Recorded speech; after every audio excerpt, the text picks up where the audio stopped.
Good morning, and thanks for joining our live coverage of the NASA SpaceX Crew 11 mission as it returns to Earth.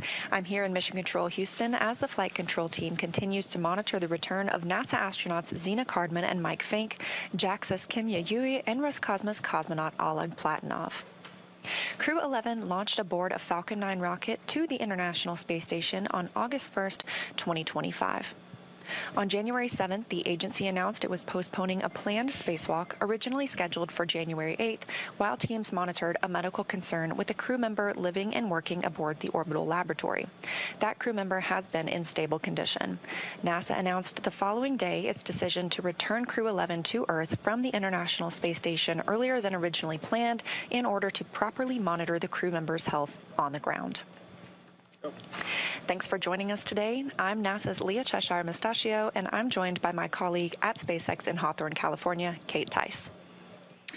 Thanks, Leah. I'm Kate Tice, Senior Manager of Quality Systems Engineering here at SpaceX. Dragon departed the International Space Station at 5:20 p.m. Eastern Time. That was 2:20 p.m. Pacific yesterday for those of us here in California. They are now on their way to the targeted splashdown site off the coast of San Diego. Splashdown is planned for approximately 12:41 a.m. Pacific, 3:41 a.m. Eastern. Upon departing station, Dragon underwent a sequence of departure burns. The crew had a rest period and has since kicked off preparations for re-entry, including getting into their spacesuits and successfully performing a leak check. Dragon has a series of steps to complete before returning Crew 11 home. First, Dragon will maneuver to the correct altitude and jettison its trunk, which is the cylindrical, unpressurized lower part of the spacecraft. The trunk is currently connected to the aft or bottom section of Dragon, where the heat shield is located. In order to expose the heat shield and get the vehicle ready for atmospheric re-entry, we will jettison the trunk. From there, the spacecraft will use its forward thrusters to perform a deorbit burn, which will put Dragon on a trajectory to return to Earth. That deorbit burn uses Draco thrusters on Dragon, primarily the four located on the forward bulkhead, and is executed at the apogee or the highest point of Dragon's current orbit around Earth. This deorbit burn will alter Dragon's path to ultimately line it up to re-enter Earth's atmosphere and splash down off the coast of San Diego. For these operations, the United States Coast Guard, in coordination with SpaceX and NASA, establishes a safety zone to ensure public safety and for the safety of those involved in the recovery operations. Dragon SpaceX, the team has pulled go for deorbit entry and landing.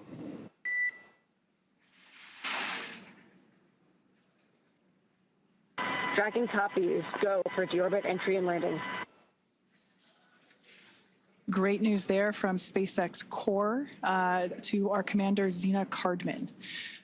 Now, back to the recovery at hand, there are multiple notices that are issued to mariners in advance around the area and during recovery operations, and Coast Guard assets may be deployed to discourage boaters from entering the splashdown zone. Now, we want to stress to the public the need to respect this safety zone, as recovering a spacecraft from the water is a hazardous operation.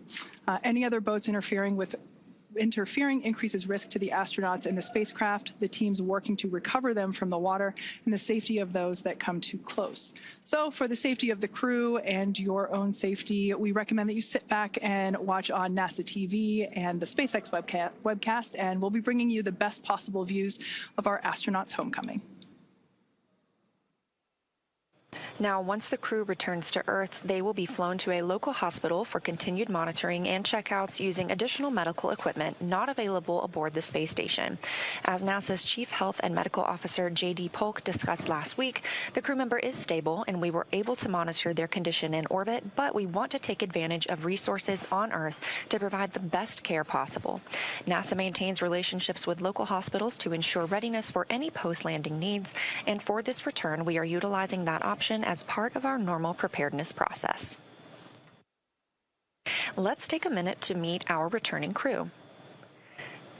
NASA astronaut Zena Cardman is completing her first spaceflight. She holds a Master of Science in Marine Sciences from the University of North Carolina, Chapel Hill, and has experience with NASA research in the Canadian High Arctic. She has also supported real-time station operations and lunar surface exploration planning. Next up is NASA astronaut Mike Fink, who is now a veteran of 4 spaceflights. He has spent 549 days in space, and that includes 9 spacewalks that total 48 hours and 37 minutes spent outside the orbiting lab. Fink is a certified pilot for Boeing Starliner and SpaceX's Dragon, and a co-pilot and flight engineer on Soyuz, plus a mission specialist on the Space Shuttle. Exploration Agency, or JAXA astronaut Kimiya Yui is completing his second trip to the space station.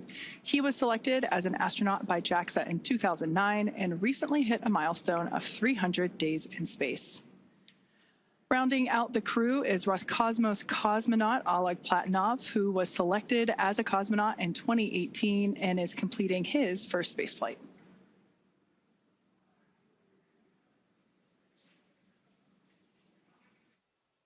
With the Crew 11 departure yesterday, we still have 3 people living and working aboard the International Space Station.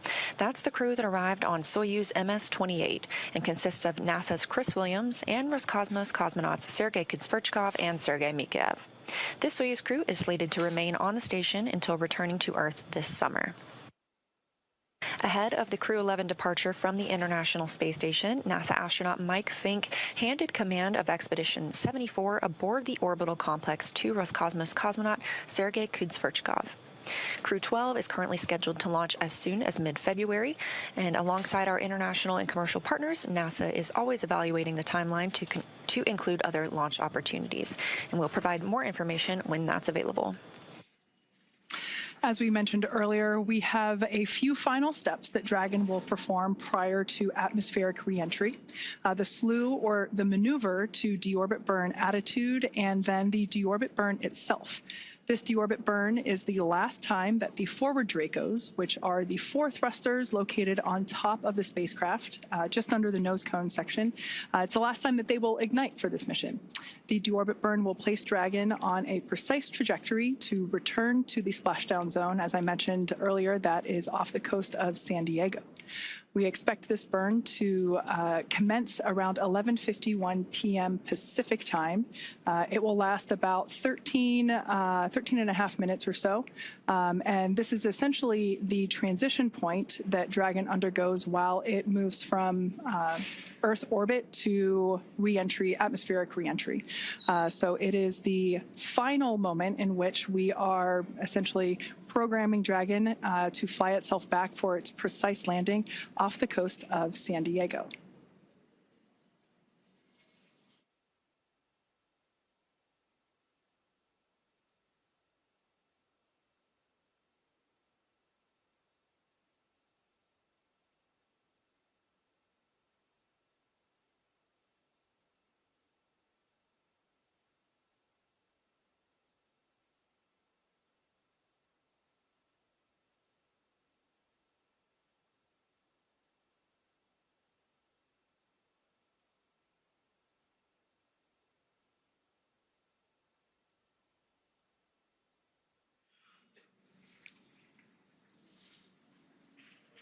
So the view that you saw there moments ago, that was SpaceX Mission Control that's located here in Hawthorne, California, just off to my side.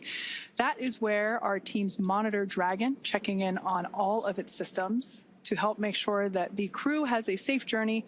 Our team there in Mission Control will be following their progress all along the way. You can see operators there on console or on headset, and there are 6 key positions who are monitoring the health of the vehicle and the crew. The mission director, responsible for mission success, is in charge of the room. And then there's somebody that you've already heard once this morning. That person you'll hear talking to the astronauts throughout our operations today. You see them there on your screen. That is our SpaceX Core, which stands for Crew Operations and Resources Engineer. That is the singular voice to the crew. That person is responsible for translating everything that's going on in mission control around them and speaking and delivering those messages efficiently to the crew on board Dragon. Now, the other positions are focused on specific things like vehicle systems and navigation and control, avionics, software, propulsion, life support, and communications with ground segments.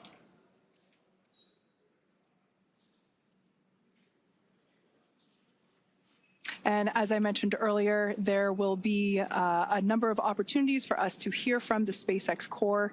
That is the person primarily responsible for communicating to our commander, Xena, and so she will be the person communicating back and forth with our crew here on the ground.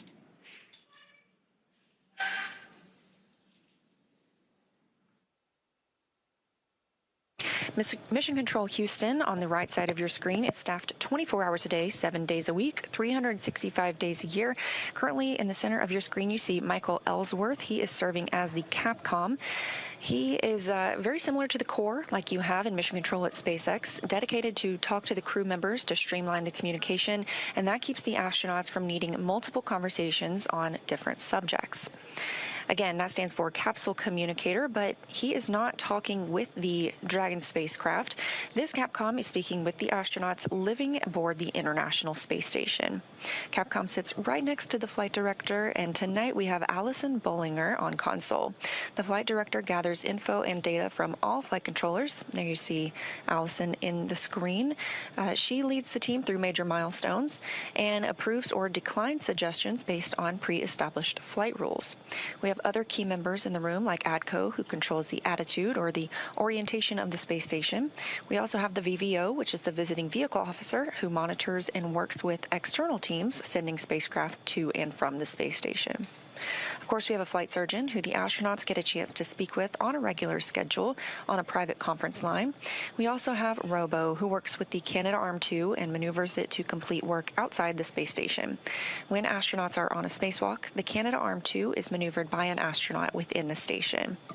There are plenty other positions, as you can see, and team members who monitor the station's solar arrays, the astronauts' schedules, and even where every piece of equipment and cargo is stored, because it takes a tough and competent team to make a mission successful.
As they're on their way home, let's take a look at the Crew 11 mission patch.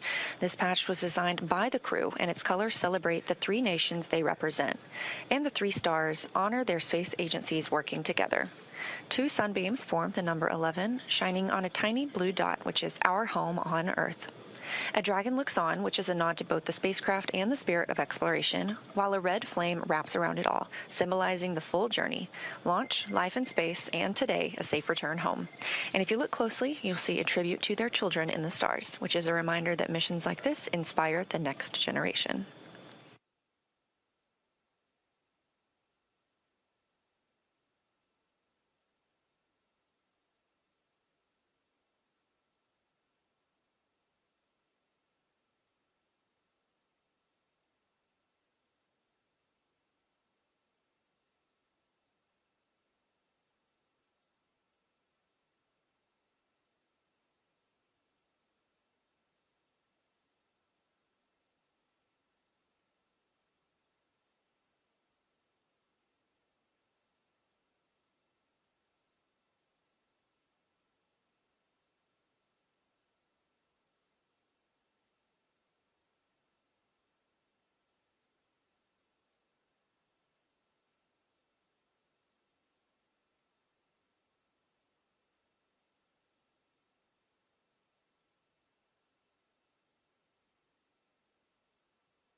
If you're just joining us, thank you for watching. You are tuned into the live coverage of NASA's SpaceX Crew 11 mission and their return to Earth.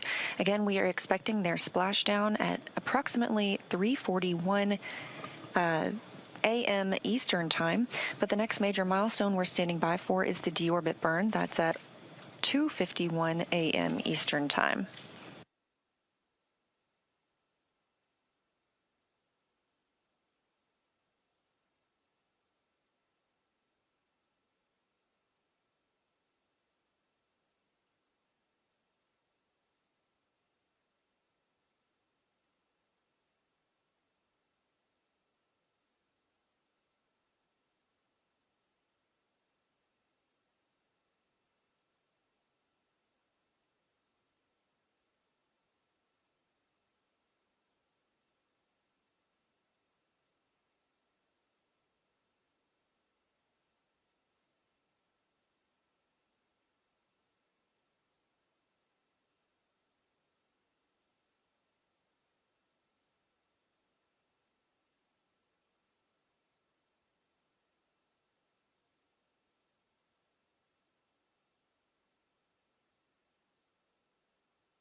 Now, before they begin their atmospheric re-entry, let's take a moment to get to know the crew that we're bringing home.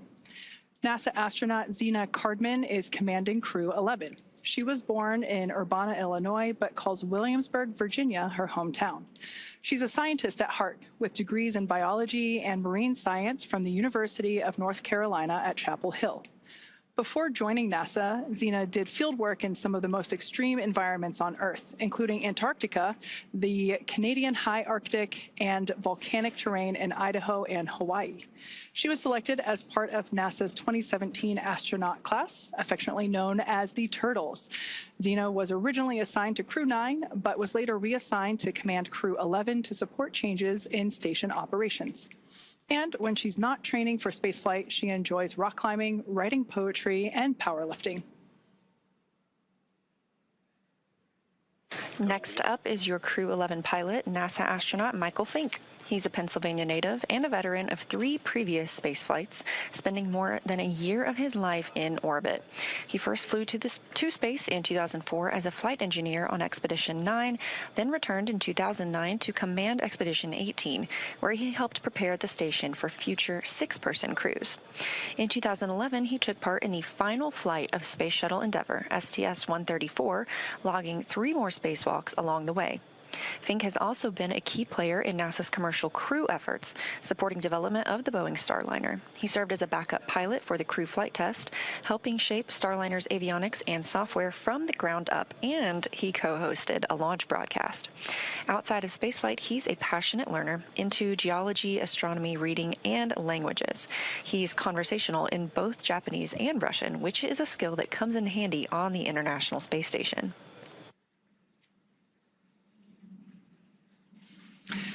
And your Mission Specialist 1 for Crew 11 is Kimiya Yui, representing the Japan Aerospace Exploration Agency, or JAXA. A former test pilot and Air Force officer, Yui graduated from Japan's National Defense Academy in 1992 and rose to the rank of lieutenant colonel in the Japanese Air Self-Defense Force. He was selected as a JAXA astronaut in 2009 and made his first trip to space in 2015, spending 142 days aboard the International Space Station as part of Expeditions 44 and 45. During that mission, he made history as the first Japanese astronaut to capture JAXA's H-2 transfer vehicle, a crucial piece of cargo hardware.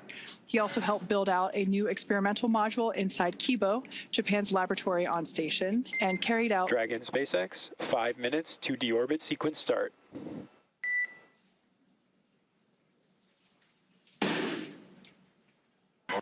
Dragon copy. All right, that was SpaceX Core, just letting the crew know that we're about 5 minutes away from the initiation of that 13-minute deorbit burn. Now back to Kimiya Yui. He carried out experiments, 21 experiments, in fact, on behalf of JAXA while on board station. In 2016, Yui was named chief of JAXA's astronaut group, and today he's on his way back to space, or excuse me, is on his way back from space. And rounding out the crew, we have mission specialist Oleg Platonov, a cosmonaut for Roscosmos, Russia's space agency, and a graduate of the Krasnodar Higher Military Aviation School of Pilots, where he earned a degree in engineering and the rank of lieutenant. Platonov completed his cosmonaut training in 2018 and was certified as a test cosmonaut that same year. His flight to the International Space Station was launched last year, continuing our chapter in international collaboration. He's married and has 1 child, and Crew 11 was his first journey to space. Again, we are standing by for the deorbit burn, which will bring Crew 11 home, again splashing off the coast of California approximately 1 hour from now. That's 3:41 a.m. Eastern Time.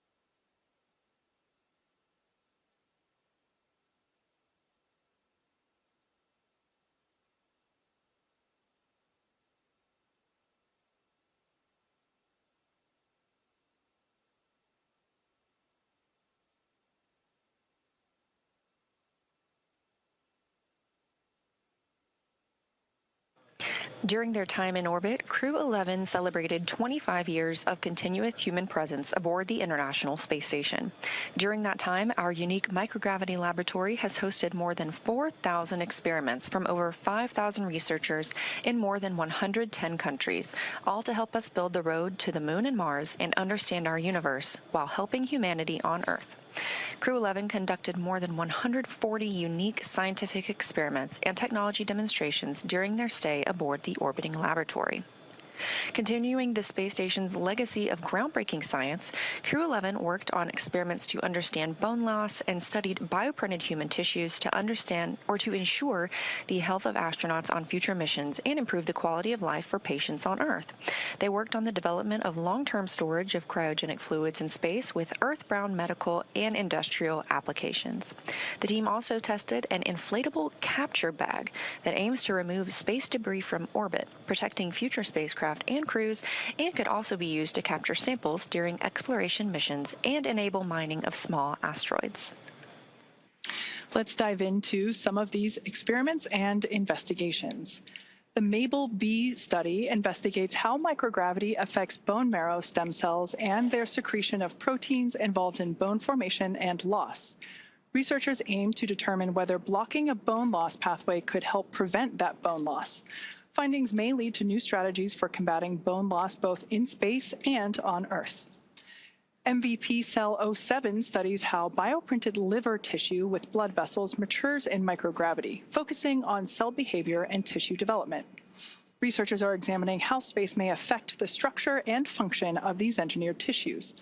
Results could help advance space-based production of high-quality tissues and organs for medical use on Earth and support astronaut health on future missions.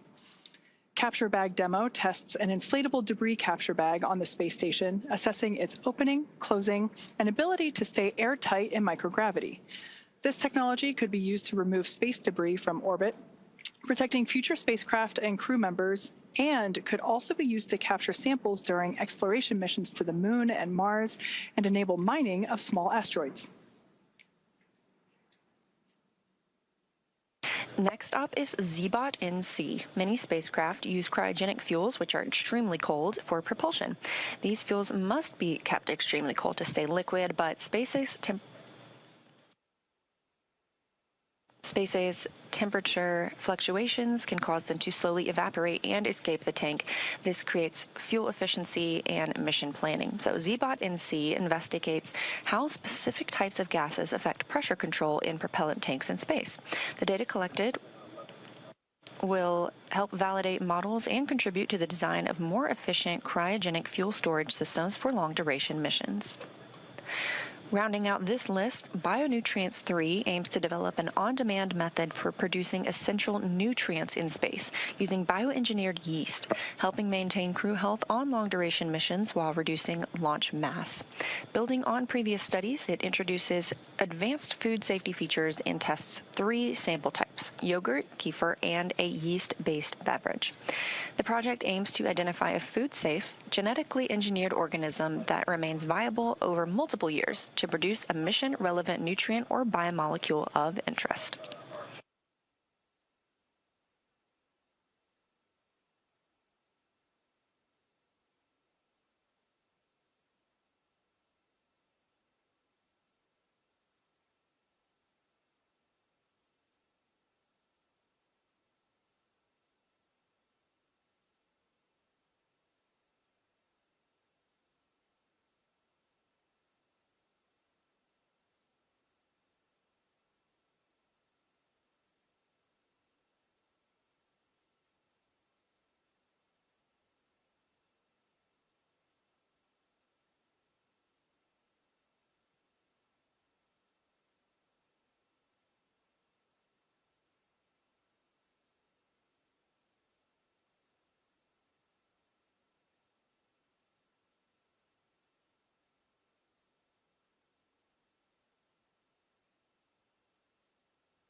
If you've just recently tuned in, we are standing by for the call out of the initiation of our deorbit burn. We're expecting that to begin at 11:51 p.m. Pacific time. This is a 13.5-minute long burn that positions Dragon for its atmospheric reentry and splashdown off the coast of San Diego. So like I mentioned, we are standing by. That should be coming here in just a couple of minutes as we expect that to initiate at 11:51 p.m. Pacific time.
As we await that deorbit burn, which we expect to commence momentarily, just a look at some of the Crew 11 statistics.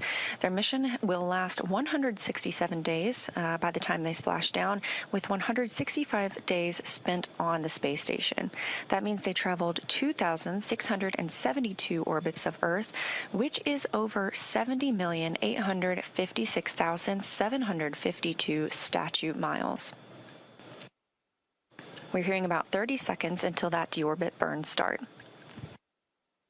During their time in space, this crew saw a total of 5 arriving vehicles and the departure of 3 vehicles.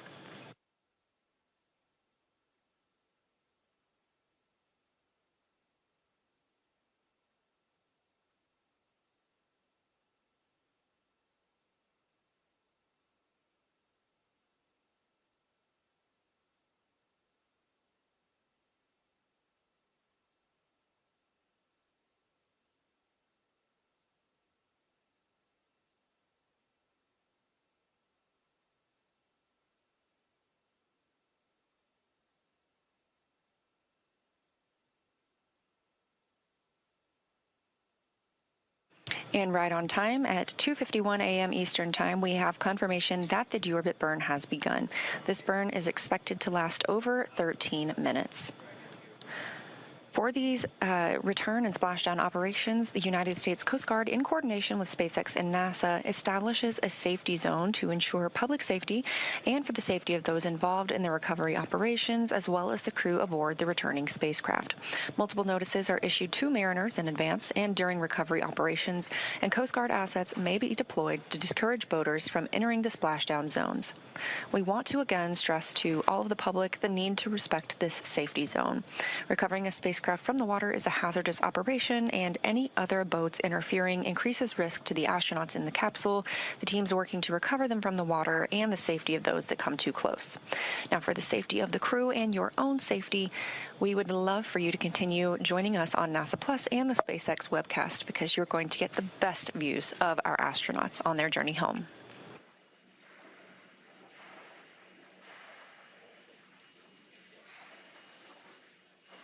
Like Leah said, the best views will be coming to you here on our webcast. However, if you are in the Los Angeles area, the San Diego area there in Southern California, I do encourage you to step outside about 12:30 a.m. as you might be able to see the spacecraft actually re-entering on its way there back to the splashdown site. And if you're lucky, you might even hear a sonic boom. Now, as always, NASA and SpaceX jointly select our splashdown location, and for today, the primary recovery site is there off of the coast of San Diego. The selection process works with a lot of different variables, including the space station's orbital trajectory, what landing sites are available and have favorable weather, how much free flight capability that Dragon has for the trip home, and of course, the sleep schedule for the returning crew members.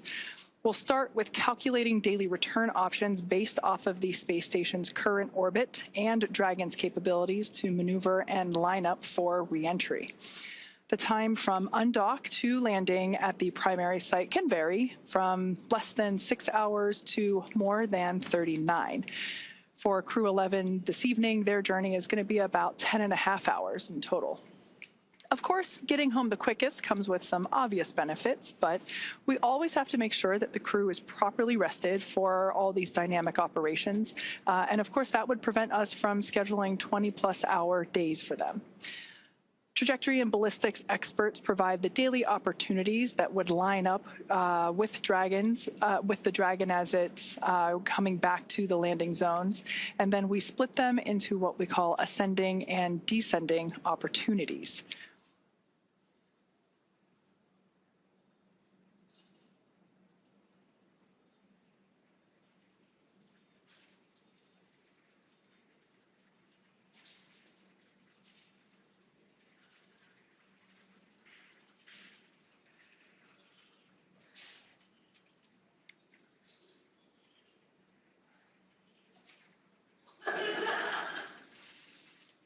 Okay, so we still have a few minutes left to go here in this deorbit burn. As I mentioned before, this is the transition of the Dragon spacecraft from Earth orbit to atmospheric reentry. This is lining the spacecraft up for its precise splashdown location there off the coast of San Diego. So in a couple minutes, in fact, we expect this deorbit burn to conclude at 12:04 a.m. Pacific time. So we will stand by and await to hear the call for nominal burn.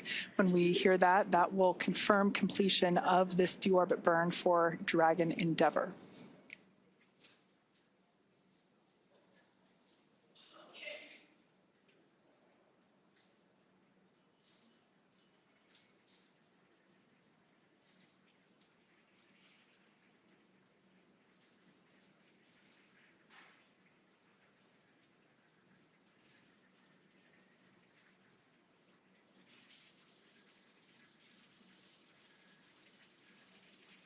As I mentioned earlier, we will hear primarily the SpaceX core, or the crew operations and resource engineer.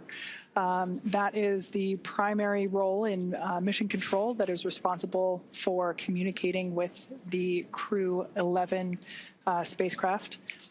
That individual is seated there on the left-hand side of your screen. That is SpaceX Hawthorne Mission Control.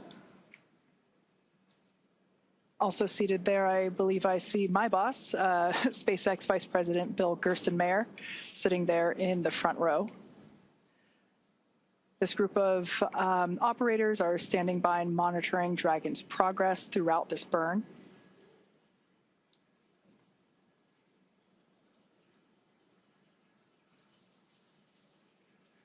Now, this particular maneuver that Dragon Endeavour is performing, this deorbit burn, is utilizing the 4 forward Draco thrusters.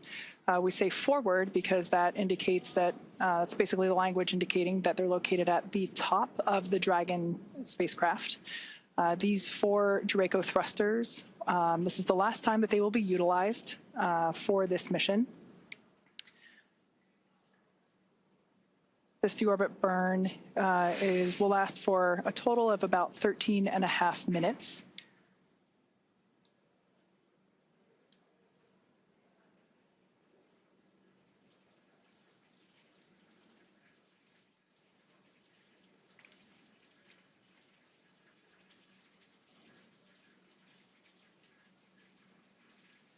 Okay, we still got about 6 minutes left in this deorbit burn.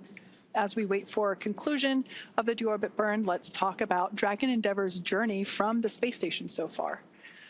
Shortly after its separation, Dragon used its Draco thrusters to move away from the station in a series of carefully choreographed maneuvers, or departure burns, and those were done to increase the distance between the spacecraft and the space station. Dragon also executed a phasing burn to lower its orbit and line the spacecraft up with its landing location. Following the phasing burns, Dragon is now completing its deorbit, which will be followed by reentry and splashdown.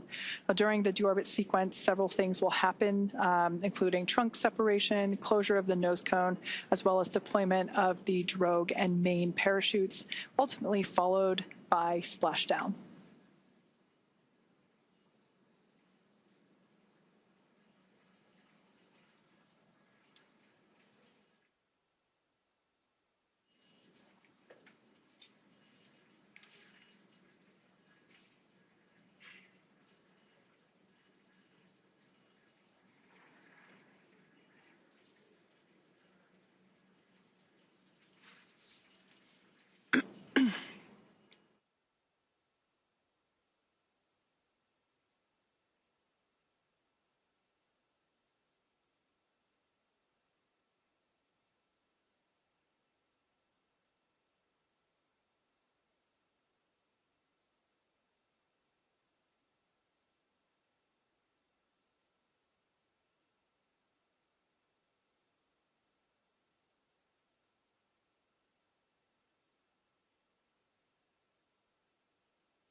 Again, if you're just joining us, this is the live coverage of NASA's SpaceX Crew 11 mission return to Earth.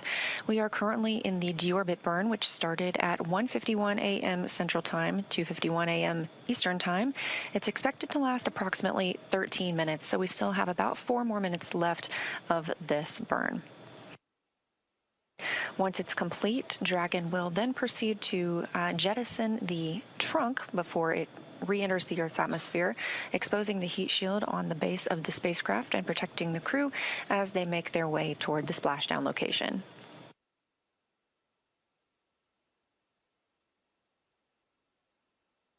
And we are anticipating splashdown at 3:41 a.m. Eastern, 2:41 a.m. Central Time off the coast of California.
All right, we have just over a minute remaining in this 13.5-minute burn. This is the deorbit burn.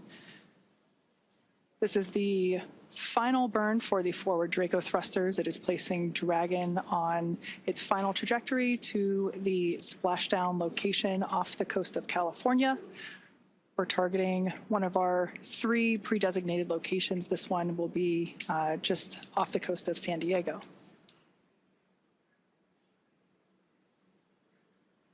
Shortly after the burn concludes, we should hear a call out indicating that the burn was nominal. This would be good news and letting us know that we are continuing with progression of our milestones.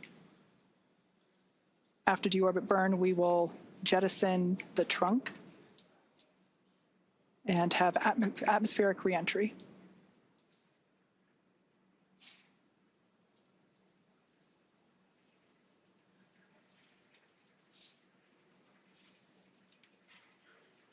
All right, so there's about 10 seconds left in this burn, so we're going to stand by and listen for that call out.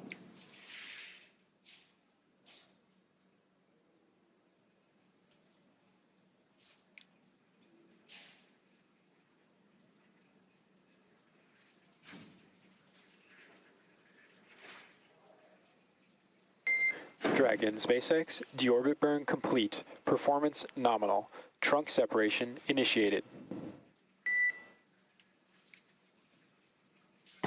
Dragon copies. Nominal deorbit burn. Trunk separation process initiated. Okay, good words there from SpaceX Core, letting our Crew 11 team know that the deorbit burn was as expected. Now, to prepare for these upcoming events, Dragon is currently doing a couple of things autonomously, such as isolating the thermal control system fluid loops from the radiator. This system is what will help keep the internal temperature of Dragon comfortable during the crew's reentry.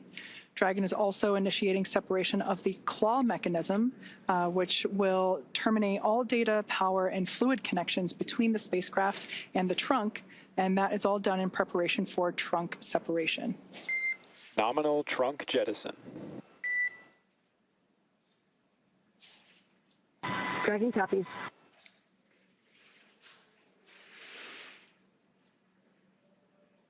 All right, great news there. We heard the call out for successful trunk separation. So that means that telemetry is looking good. The nitrox system is primed for cabin and suit cooling, and the heat shield is exposed and ready for atmospheric entry. Now, since we separated the trunk, we are no longer able to generate any new power, but we don't need to since we're coming on home and Dragon has more than enough battery power already stored. So the next milestone that we have coming up is nose cone closure. We expect that at approximately 12:09 a.m., so here in about 3 minutes. The nose cone is at the top of the spacecraft, and it is the structure that protects the docking system as well as the guidance, navigation, and control system. We'll be using 12 hooks to lock and secure the nose cone prior to its atmospheric entry.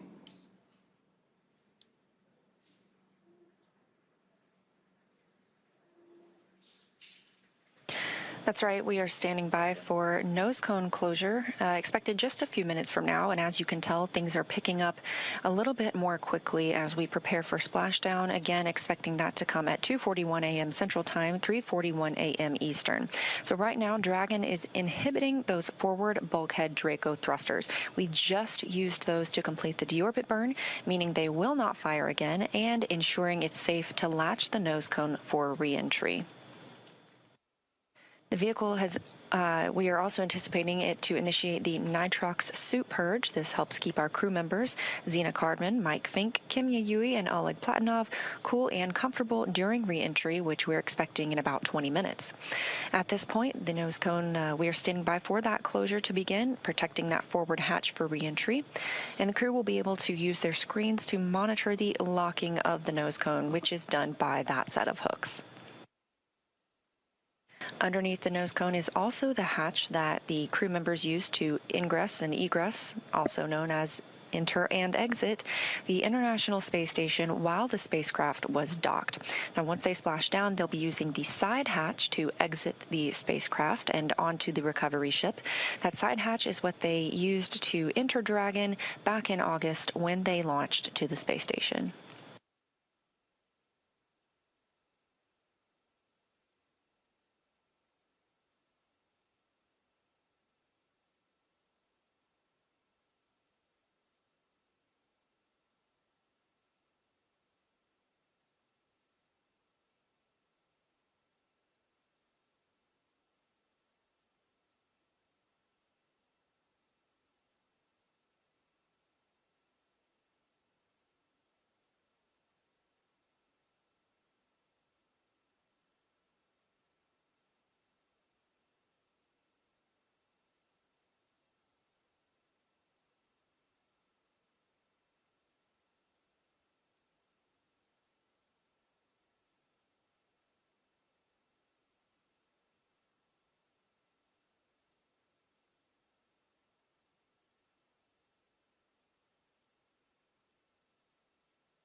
For those of you that have just recently joined us for Crew 11 Splashdown, we have completed the deorbit burn that set Dragon on its precise trajectory back to our splashdown location off the coast of San Diego, California. We've also jettisoned the trunk, and we've just closed the nose cone. So these are the final physical changes for the Dragon spacecraft prior to its atmospheric entry. And we expect that entry period to begin about 12:30 a.m. Pacific time, so in about 20 minutes or so.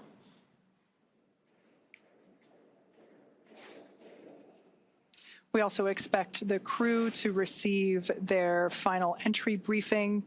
This is where the SpaceX core will communicate any changed details, such as timeline shifts to the anticipated loss of signal and acquisition of signal, as well as the entry period. We should also find out what the wave height and wind speed is there at the splashdown location. But when I was coming into work this evening, I did see some stars outside, so hopefully that's a good indication that we've got some smooth seas out there awaiting the crew.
As we are in the process of the hooks and latches driving to secure and close the nose cone, just a recap of what we've seen so far tonight. The spacecraft undocked from the International Space Station earlier today. This crew, Crew 11, spent 165 days aboard the orbiting laboratory, but 167 days in space altogether, if you count the time they have spent getting to and from the space station. At 1:51 a.m. Central Time, 2:51 a.m. Eastern, the spacecraft executed the deorbit burn. That was an approximately 13-minute-long burn, committing the spacecraft to coming home and splashing down off the coast of California. We're anticipating that splashdown in less than 30 minutes from now, 2:41 a.m. Central. After the nose cone closes, we will begin seeing our reentry process, and part of that is a communications blackout. We lose communication with the spacecraft. This is an anticipated and tracked milestone as they go through reentry and plasma builds up around the spacecraft itself. We do regain that communications shortly thereafter, and following that, we anticipate seeing drogue parachutes deployed. There are 2 of those, as well as 4 main parachutes, slowing down the spacecraft to a splashdown time of, again, 2:41 a.m. Central Time. So we're just standing by for confirmation of nose cone closure.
Dragon SpaceX, nose cone secured for entry.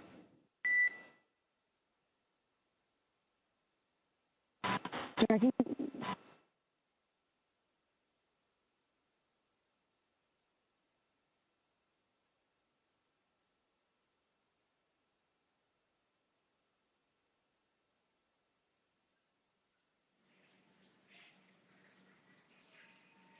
Okay, we heard good news there. The nose cone is closed and secured, locked in position, ready for atmospheric reentry. Now, as we begin the second half of entry, Dragon has begun to inject cooled nitrox or nitrogen-oxygen mixture into the air, being delivered directly into the suits worn by the crew. Again, this is what will allow our crew members to remain comfortable while external temperatures reach up to 3,500 degrees Fahrenheit. Meanwhile, the heat shield is pointing forward, essentially leading Dragon to our landing site just off the coast of San Diego, which is important as it will be doing a lot of the work during this reentry. So let's talk a bit more about the heat shield. Dragon's primary heat shield is comprised of PICA 3.0, which stands for Phenolic Impregnated Carbon Ablator. Now, the first-gen PICA was actually initially developed by NASA for studying and sampling comets within our solar system. SpaceX partnered with NASA to develop PICA X, which was the second-gen product. Dragon SpaceX for entry briefing. Report when ready to copy.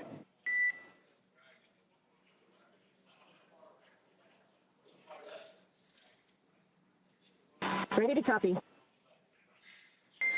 Okay, starting with timeline. We're completely on time per the previously briefed timeline. Splashdown period displays at 0841 Zulu. COM blackout start 0828. Blackout end 0835. How copy?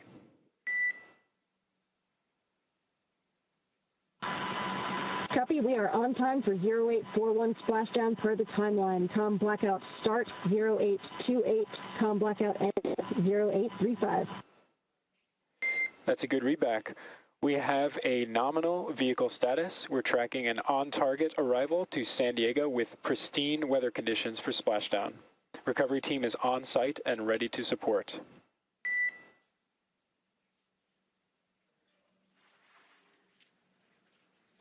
Dragon copies. Nominal vehicle, excellent weather, and teams are ready to support. And with that, please report when tablets are secure, restraints are tightened, and visors are down.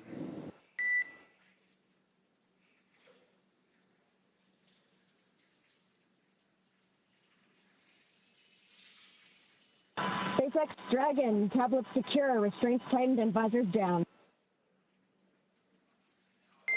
SpaceX copies all.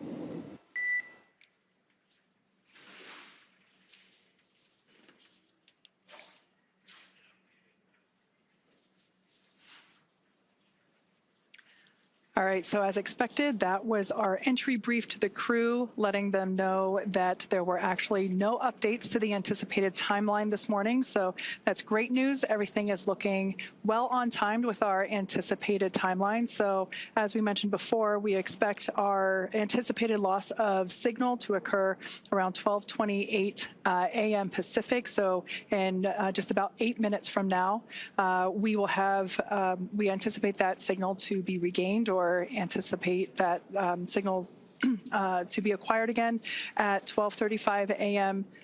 Pacific time. Now, sometimes we are able to hail the crew a little bit earlier than that. Sometimes we get those communications back. And then once again, splashdown at 12:41 a.m. Pacific. So again, if you're in Southern California, head outside and look up. Now, let's get back to talking a little bit about the heat shield. As you know, we're talking about this signal loss, and that's due to part of what's going on with that heat shield. So SpaceX partnered with NASA to develop the second generation heat shield product, and that was actually used on all of the Dragon 1 CRS missions that resupplied the space station on 20 missions. Then fast forwarding to PICA 3.0, that was developed specifically for use on Dragon 2 crew and cargo with enhanced structural and thermal properties that optimized the heat shield and drove down cost and mass. So the remainder of Dragon is composed primarily of a SpaceX proprietary ablative material. That's another class of thermal protection, which is lighter weight versus PICA and protects the underlying composite structure during the reentry phase, and that's to ensure the structural capabilities of the spacecraft are maintained. Now, while Dragon will experience temperatures over 3,500 degrees Fahrenheit peak during those peak reentry conditions, the characteristics of the thermal protection systems, or TPS as you hear it called, coupled with the environmental control and life support, or ECLS, that system pressurized will be pressurizing the interior, and all of those combined will ensure that the crew will stay cool and comfortable during all phases of reentry through splashdown. SpaceX Dragon, okay, so opening seat 3 visor just to adjust glasses. Dragon SpaceX, can you repeat? Temporarily opening seat 3 visor to adjust glasses. Copy, adjusting glasses. Your go for that.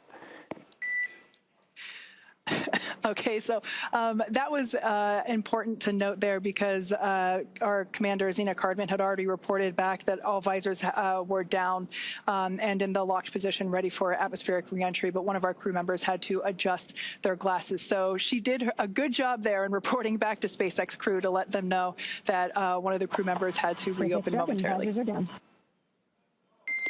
We copy. Visors are down. 5 minutes until predicted calm blackout. See you on the other side at 0835.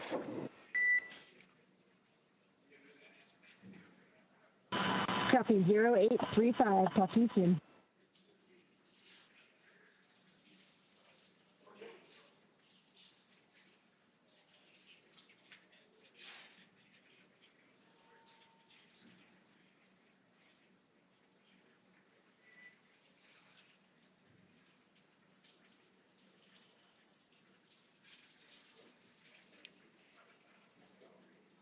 Okay, so as we have been saying, everything that Dragon and the crew on board does is carefully choreographed, not just the maneuvers that the spacecraft is executing, but the communications between our crew here on the ground and our crew in space. So, Leah, we can see all of that being perfectly demonstrated with what's going on now.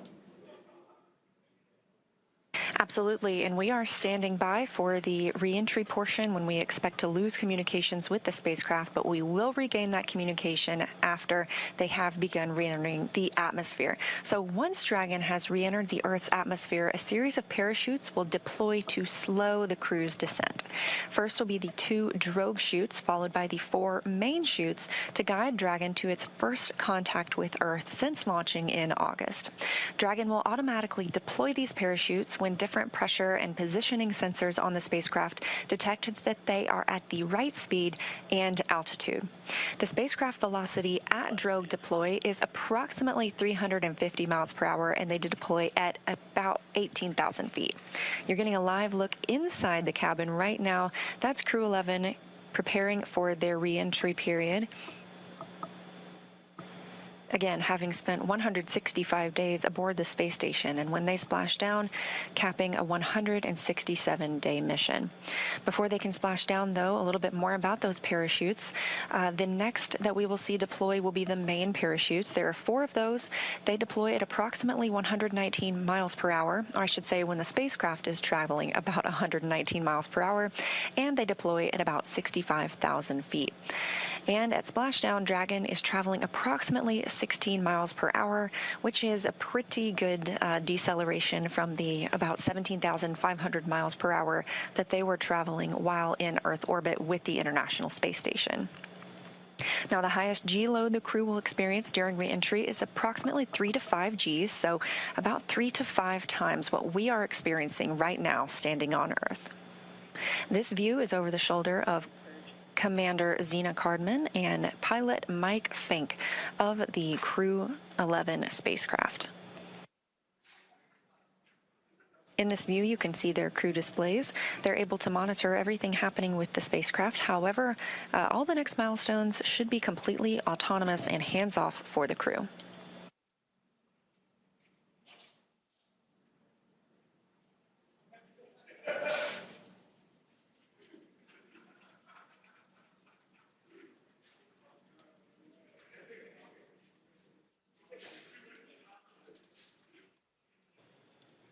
And we can preview the fact.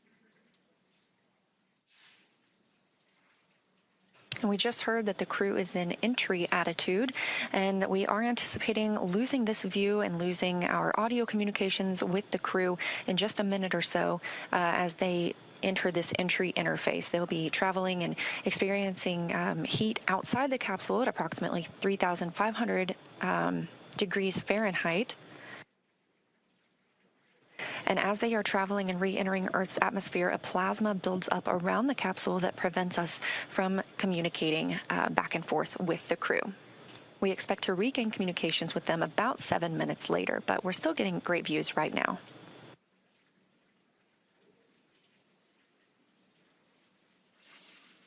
I love this view over their shoulders because you can see what our pilot and commander can see. They're continuing to follow along with Dragon's progress. As Leah mentioned, we have designed the spacecraft to be completely autonomous. Dragon is flying itself, so they are able to monitor along with everything that's going on. I also want to momentarily point out on the bottom of your screen there, you have some graphical interfaces there that represent the speed and the altitude. And it looks like we've lost our views there as that, we are now entering the period of anticipated loss of signal. This is where, as Leah mentioned, the plasma is beginning to build up on the exterior of the capsule as we expect. This happens with every spacecraft reentry for Dragon, and so this lasts just a few minutes. But I want to momentarily note that there on the bottom right-hand corner of your screen, you can actually see something pretty cool where when one of the Draco thrusters ignite to fire and help steer the spacecraft, you will actually see that they're represented on the interface there. Now, the four in the middle, those are representing the four forward Draco thrusters. We won't see those ignite at all because those were last utilized in the 13-minute deorbit burn that we completed earlier. Those are located under the nose cone, which has been closed, locked, and secured. So everything that you'll be seeing are the thrusters that are located on the side of our spacecraft, and that is enabling Dragon to fly itself home to its predetermined splashdown site off the coast of San Diego, California. For about a minute and a half until we have that atmospheric reentry. Once again, if you're in Southern California, head on outside and look up. There's a good chance that you might be able to actually see Dragon streak across the sky, look toward about the north and the west. As we mentioned before, we have entered a communications blackout period, which lasts about 7 minutes due to the plasma formation on the exterior of the capsule. We've got about 5 minutes remaining until we believe we can acquire that signal again. Now, during this time, no vehicle telemetry is received by Mission Control or the recovery team, and no external commanding of the vehicle or voice communication is possible. But like I was saying, Dragon is designed to fly itself. During this reentry, the vehicle will be slowing down from its orbital velocity of about 17,500 miles per hour, and it's slowing down. The atmosphere is really doing a lot of the work in conjunction with that heat shield to dispel that velocity. That results in heat, and that is why we have this plasma building up on the exterior of the spacecraft. It'll slow down to about 350 miles per hour, thanks to the heat shield and the atmosphere.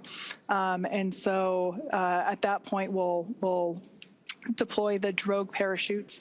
But during reentry, the top temperature that Dragon experiences will be about 3,500 degrees Fahrenheit. So pretty warm on the outside, but there is cool nitrox air being flowed through the suits that each crew member is wearing.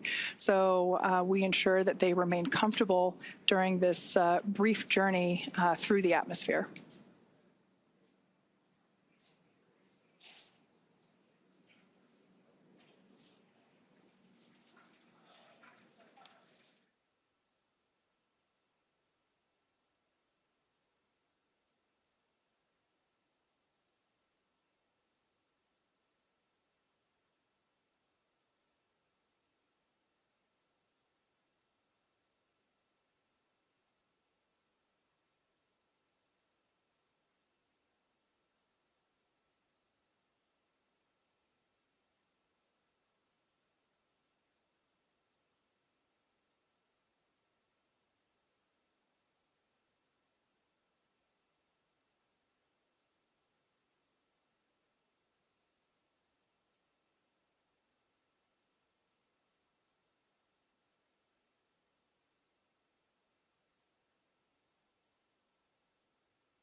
Now, while we await AOS, or acquisition of signal, let's go through a brief recap of today's events. Hatch closure took place at 2:29 p.m. Central Time after all 4 crew members floated into Dragon for their ride home. They took time to configure the spacecraft cabin, put on their suits, and get seated ahead of undocking, which occurred at 4:20 p.m. Central. Dragon's departure burns helped move it out of the keep-out sphere and approach ellipsoid, which are both invisible boundaries we monitor around the space station. Since then, we completed the deorbit burn at 1:51. Oh, and you're getting your first views of re-entry. This is live, and if you're in California, you can go see this with your own eyes. This is Crew 11 re-entering after 167 days in space. Again, we are in a loss of signal period. This is a tracked period as the spacecraft re-enters Earth's atmosphere. We anticipate regaining signal with Crew 11 momentarily, and when the spacecraft reaches an altitude of 18,000 feet above Earth, 2 drogue chutes will deploy to slow it down ahead of the 4 main parachutes deploying at 6,000 feet in altitude. Now, splashdown will be the milestone we will see after that, which is expected for 2:41 a.m. Central Time. So again, we're standing by for acquisition of signal and continued communication with Crew 11, expecting that just a few minutes from now.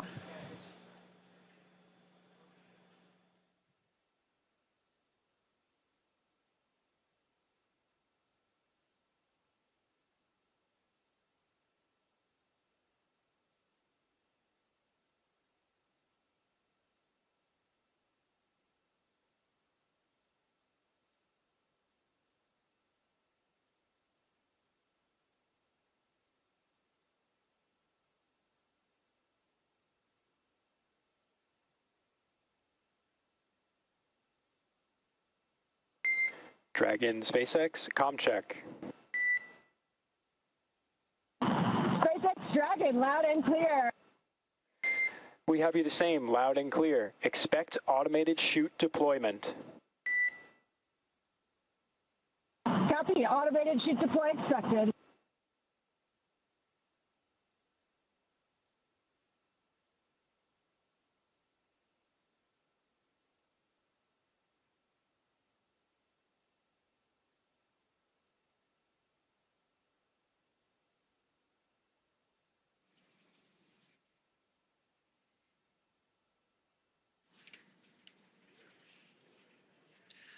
All right, so there we heard that we had confirmation of that acquisition of signal, or AOS. It actually came in a minute early, so that's good news there.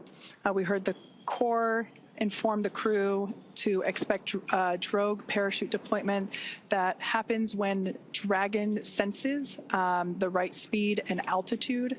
So that's roughly about 350 miles per hour and around 18,000 feet in altitude. There we have a view from... GPS converged. Expect nominal altitude for drogue chute deploy. Dragon copies, expecting nominal altitude. So we'll have that drogue deploy in about a minute from now, but we have our first views from the WB-57. This is a high-altitude tracking plane that is providing these thermal signatures via infrared. This is really cool to see here as we continue to track Dragon on its way back to planet Earth.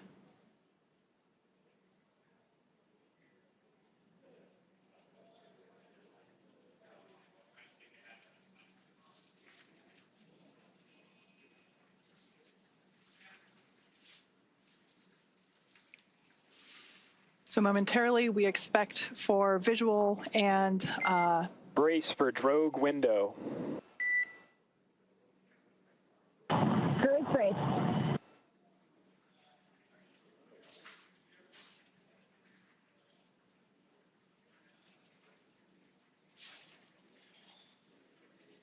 Dragon has safed the propulsion system as we anticipate drogue deployment any moment now.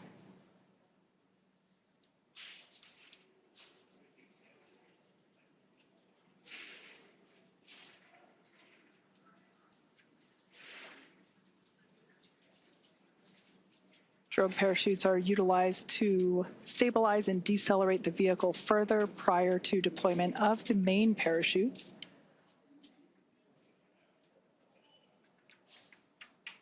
Drogue should be deploying here in a couple seconds, and mains will follow in about 1 minute.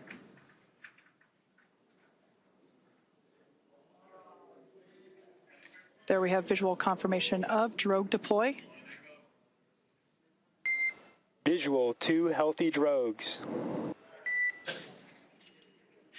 Kind of a cool Dragon shot. copies. I think we had the recovery vessel in the background there just momentarily. Main parachutes deploying in about 20 seconds.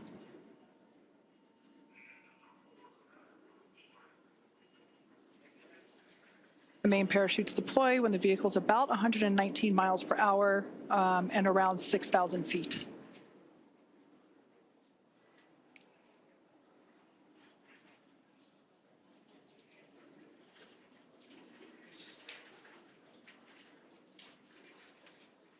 There we can see visual confirmation of deployment of the 4 Visual, mains. 4 healthy mains.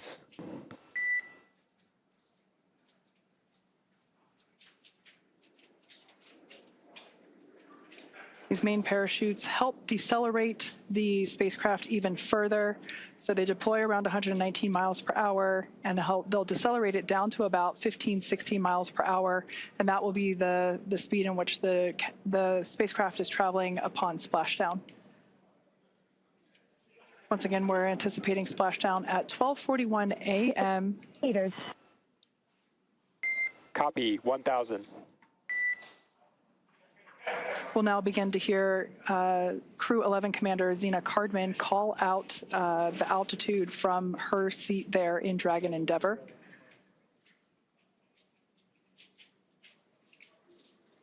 SpaceX's mission control team in Hawthorne continues to report the precise landing coordinates to the recovery team. 800. Copy, 800.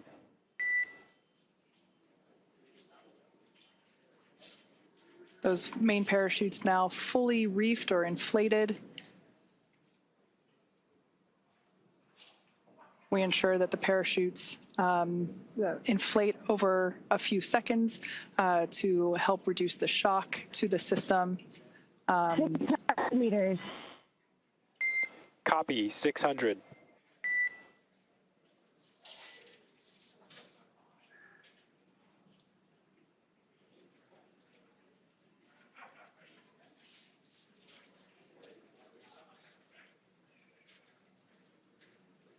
All around great views of Dragon Endeavour as it continues its way back to Earth.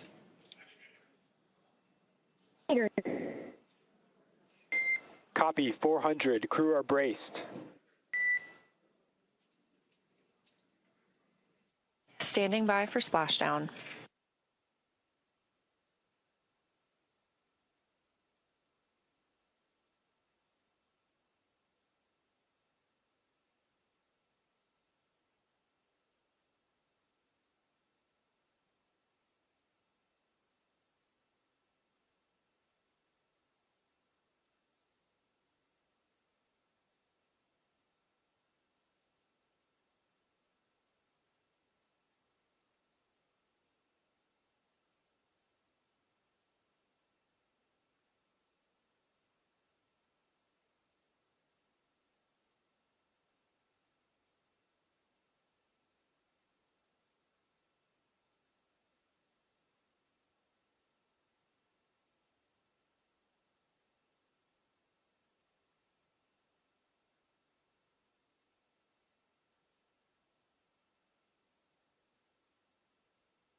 Splashdown of Crew 11. After 167 days in space, Dragon and NASA astronauts Zena Cardman and Mike Fink, Kimya Yui of JAXA, and Roscosmos cosmonaut Oleg Platonov are back on Earth. Dragon, SpaceX, we see splashdown. SpaceX Dragon, copy, concur. Splashdown and mains are cut. We are in 4.800. SpaceX copies, and we see the same. Mains cut. On behalf of SpaceX and NASA, welcome home, Crew 11. SpaceX Dragon, it's so good to be home. With deep gratitude to the teams who got us there and back.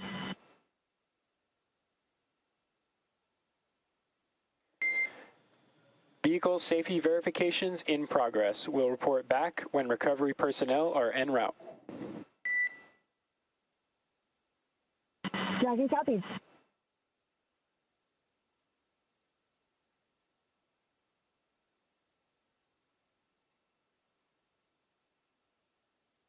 Again, we have splashdown of NASA's SpaceX Crew 11 mission, a 167-day mission, 165 of those being spent on board the International Space Station, now splashing down off the coast of California.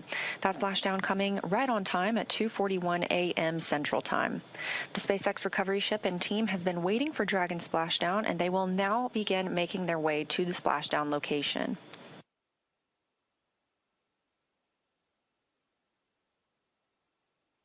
It looks like we even have a couple of visitors around the spacecraft. If you look very closely, you might even see some dolphins.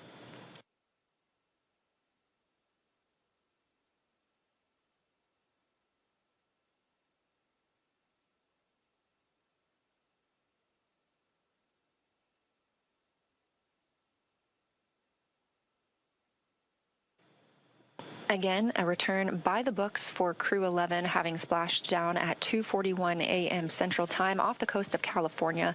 We will now begin moving into the recovery process.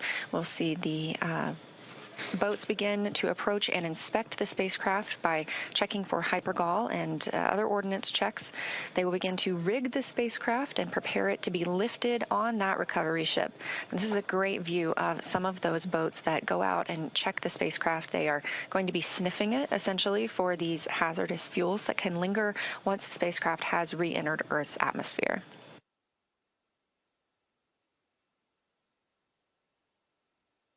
SpaceX Dragon, 49800, Section 3. We are in Stable 1.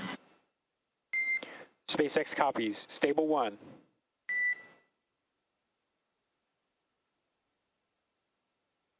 That's the voice of NASA astronaut and commander of Crew 11, Zena Cardman, reporting back that they are working through their procedures and that the capsule is in Stable 1, which is the position that you see on your screen here, where it is upright in the water. This is just what we were hoping for, and again, it's been a completely nominal and by-the-books return for the crew today.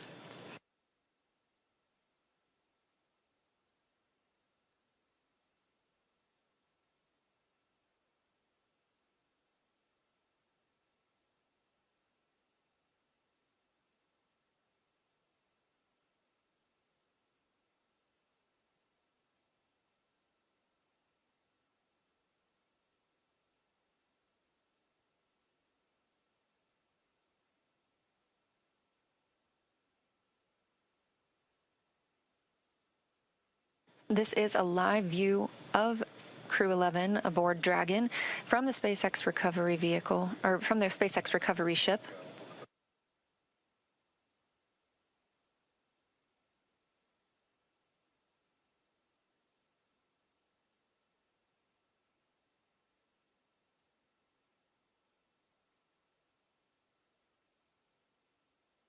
And this day for the crew started about 10.5 hours ago when they undocked from the International Space Station.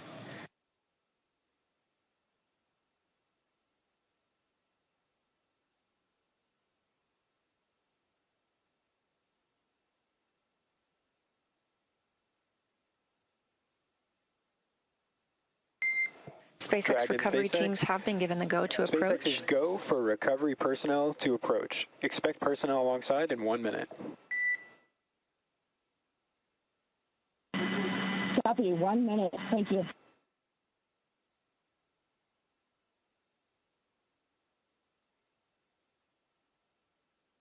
And you just heard that call out from the Corps in Hawthorne, California, to the crew aboard Dragon, that the SpaceX personnel who have been in the general vicinity of Dragon's anticipated splashdown location now have the go to approach the spacecraft and begin that recovery process.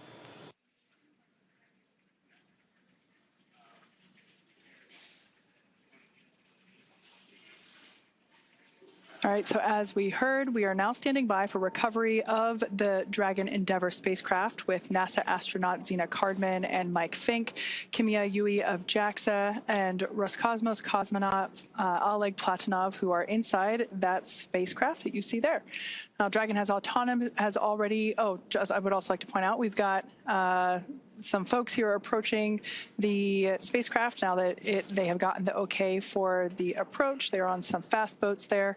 This is the SpaceX recovery team. Personally, one of my favorite teams to work with here at SpaceX.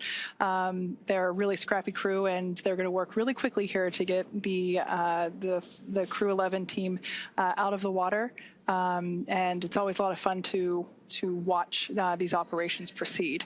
Now, Dragon has already autonomously completed several steps to safe itself following splashdown. For those of you that perhaps just joined us, the return has gone very smoothly so far, as Leah had mentioned. The Dragon successfully splashed down off the coast of San Diego, California at 12:41 a.m. Pacific time, 3:41 a.m. Eastern time. Approximately 10.5 hours prior to splashdown, Dragon autonomously undocked from the International Space Station, completed a series of departure burns, jettisoned its trunk section, and performed its final burn, which was the deorbit burn, and that placed itself on a trajectory toward Southern California, specifically off the coast of San Diego. So Dragon successfully re-entered the Earth's atmosphere, followed by deployment of its parachutes to slow the spacecraft down to a gentle splashdown. So we're now going to follow the final part of the crew's journey as the Dragon spacecraft is lifted out of the water and placed on the recovery boat. So we see here the recovery team beginning to prepare.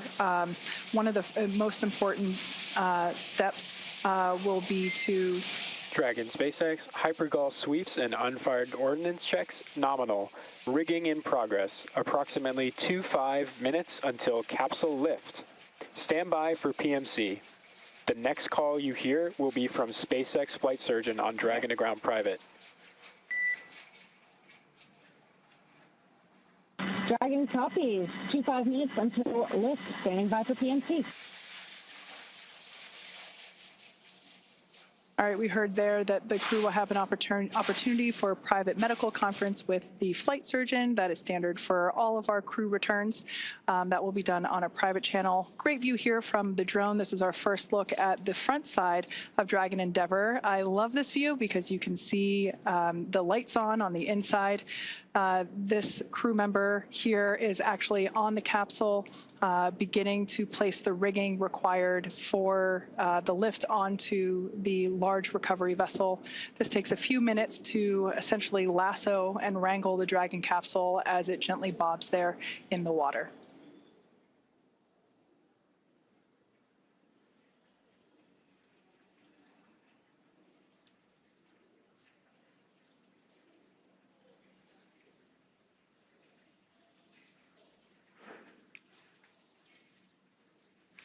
Not in the picture, there is another fast boat that is recovering the parachutes from the water.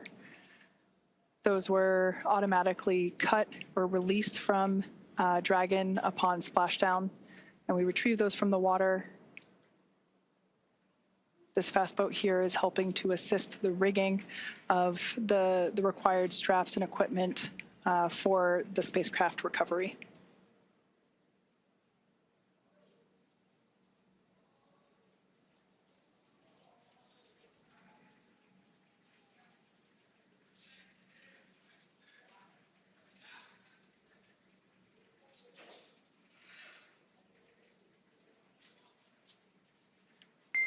Dragon SpaceX, Dragon to Ground is no longer privatized.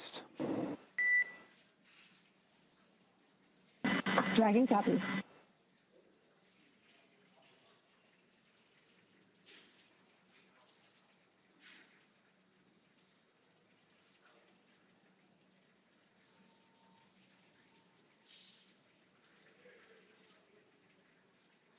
SpaceX recovery team continues to maneuver around Dragon Endeavour as we continue progress of placing the recovery straps required in order to safely lift the spacecraft out of the water.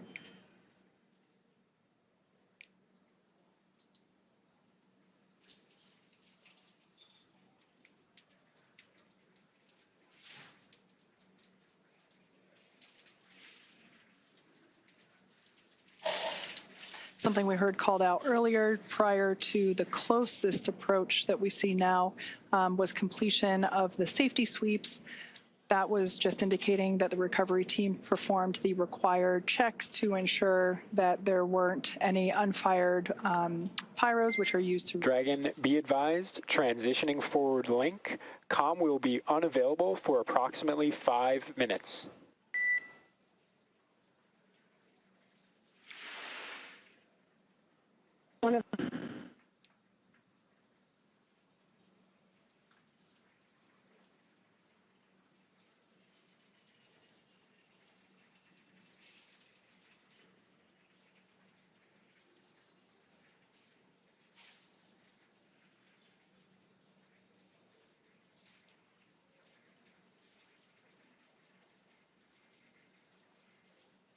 Earlier, prior to atmospheric reentry, we heard SpaceX core report to the crew during the, during the entry brief that recovery conditions were almost pristine, and he was not joking. It seems that the weather, the waves are pretty smooth out there. And Leah mentioned earlier that there are some dolphins out to play as well. Perhaps we might be able to get to see those as the recovery vessel gets a little closer to the spacecraft.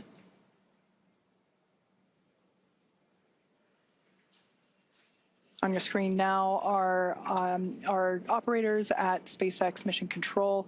They continue to monitor Dragon Endeavour during these recovery operations, as well as communicate directly to the recovery team.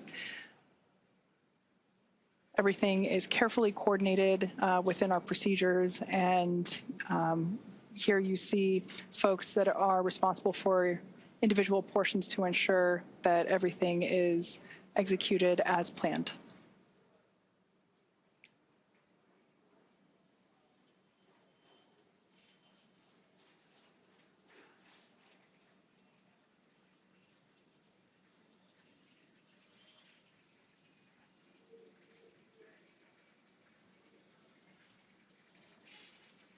If you've just recently joined us, we had a perfectly nominal re-entry of Dragon Endeavour. The crew splashed down exactly on time at 12:41 a.m. Pacific time off the coast of San Diego.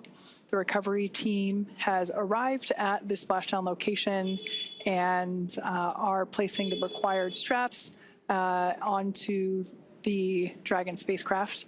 The crew are safely inside. Nobody is allowed to pass go just yet. We still have to lift the spacecraft out of the water and onto our recovery vessel. Dragon SpaceX, forward link transition complete. Comm check. We've got you loud and clear. We have you the same.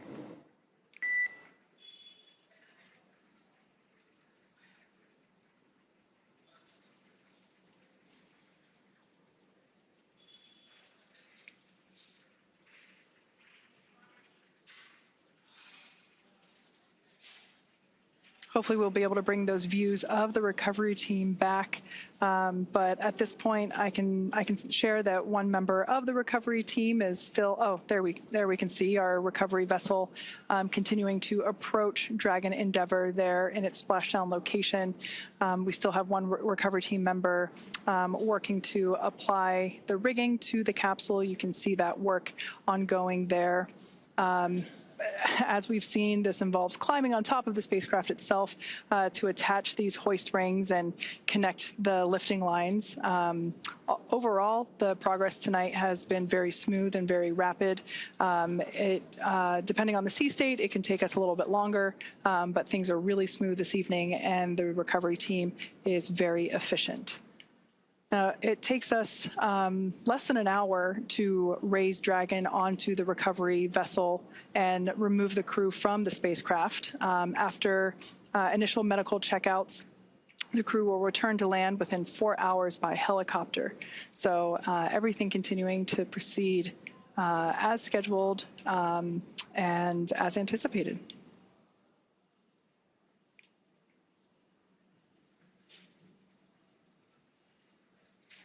The ring that you see there on the deck of the, of the recovery vessel, that is what we refer to as the nest. That is where the Dragon Once lifted out of the water using the hydraulic lift there at the aft end of the recovery vessel, the Dragon spacecraft will be lifted and placed into that nest, and that nest will then be translated forward on the recovery vessel up to where the egress, the egress bay is located.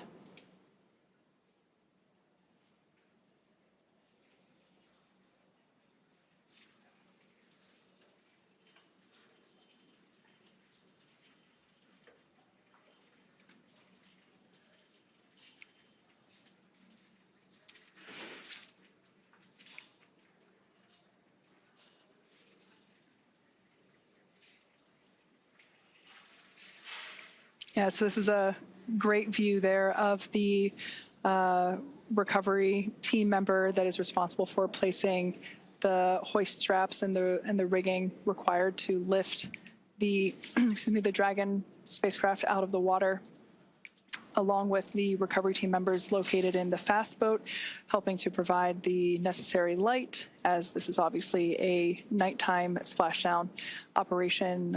We've done several of these before. As you can see there, the sea state is super calm, and I'm assuming some really nice conditions to be working in right now. Over time, we can see the primary recovery vessel. This is our recovery vessel Shannon, named after, of course, Shannon Walker, who flew on Crew 1. She is the first female astronaut to fly in our Dragon spacecraft. So we have this vessel named after her. And we can see Shannon slowly but surely getting closer and closer to Dragon Endeavour as it patiently waits there in the glass-like water.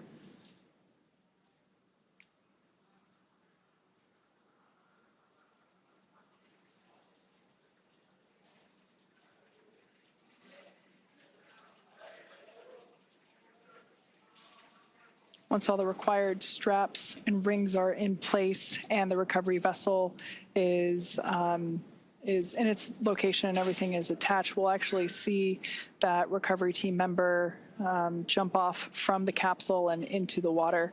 It's one of my favorite moments of the recovery process.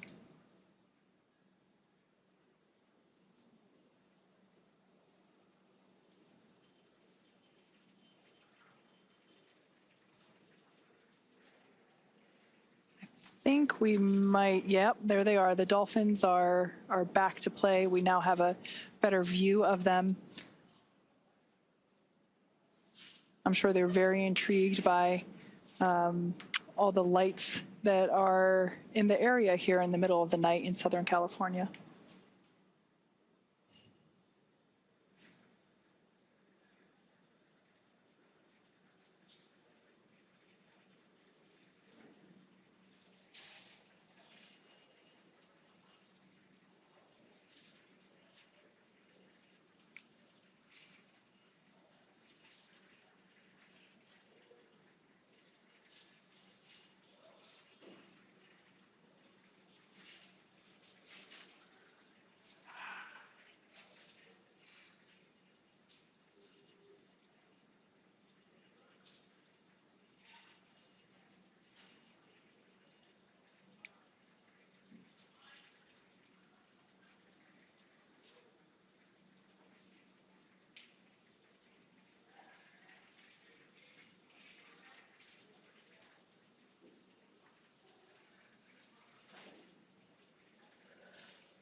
If you've just recently joined us, you're tuning in at a great time.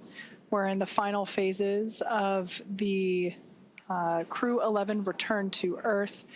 They had an on-time splashdown at 12:41 a.m. Pacific time, 3:41 a.m. Eastern time. And as you can see, recovery operations are proceeding very well. everything is everything is going according to plan, or as we like to say around here, nominal.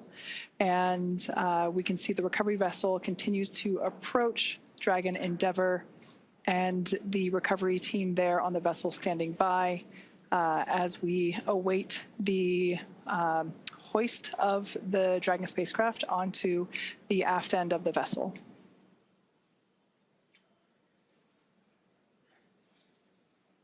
I can say once we make the final approach here to the Dragon spacecraft, the hoisting actually happens. It always takes me by surprise just how fast it is, because you can't really see the full size of the hydraulic lift or hoist there at the aft end of the recovery vessel, but it's pretty big and pretty strong. So we're able to lift the spacecraft out of the water. We can see there that the lines, the guidelines are attached, and they're going to line everything up here for the final approach and ultimately the lift into the nest there located at the back of the vessel.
Now, as you can see, the recovery teams are preparing to lower the vessel's hydraulic lift mechanism, and that's going to bring the spacecraft into the on-deck translation system, also known as the nest.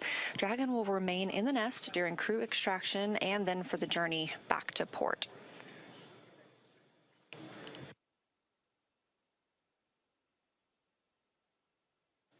Again, all of this coming right after splashdown at 2:41 a.m. Central Time, right on time, and a really expedient recovery, partially thanks to the calm sea states and great weather that is out in the San Diego area right now, but also due to the swift and very well skilled and practiced efforts of the NASA and SpaceX recovery teams.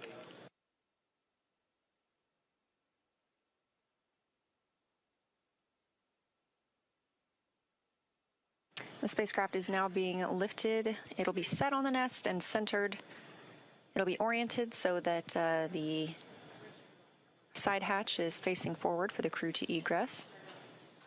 It'll be moved into the hangar underneath that helipad that you see illuminated in green on the top of the ship, and then pulled towards the mezzanine area so that the crew can be helped outside of the hatch. Once open, a SpaceX medical doctor will be the first to check in on Cardman. Fink, Yui, and Platonov are Crew 11 crew members and see if they're ready for egress or exiting the vehicle. This is a standard procedure for all of our crew returns. This view coming from the recovery vessel, as you see Dragon, and at the very bottom, that is the nest in which we were discussing, and that's where Dragon will remain now and all the way back to port.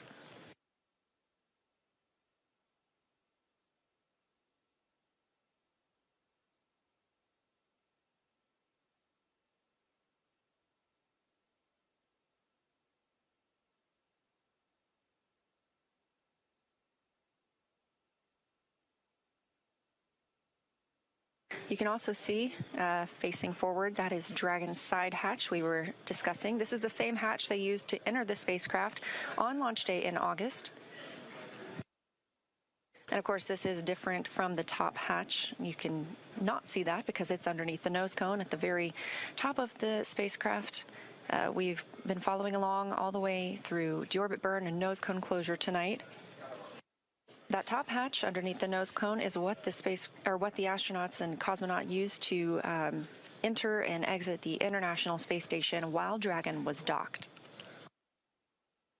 So before we open this side hatch, the spacecraft's cabin pressure must be equalized with the outside environment. And of course, once that hatch is open, this will be the crew's first breath of fresh air back on Earth since boarding their spacecraft at the start of their journeys back in August.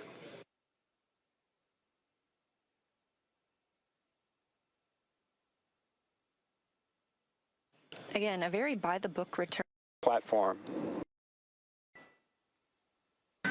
Dragon copies.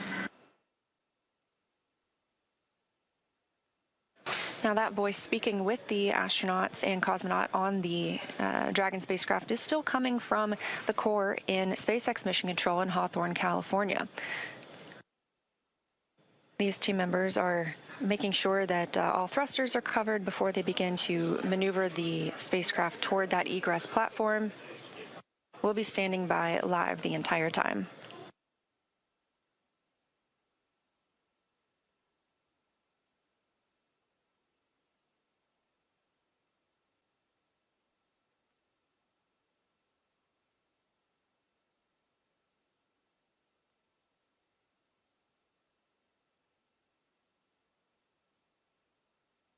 This is the 6th flight of this spacecraft. In all, Endeavour has flown 9 NASA astronauts, 3 visitors to the International Space Station, 2 Roscosmos cosmonauts, 1 retired NASA astronaut, 1 ESA astronaut, and an Emirati astronaut from the UAE to and from the International Space Station.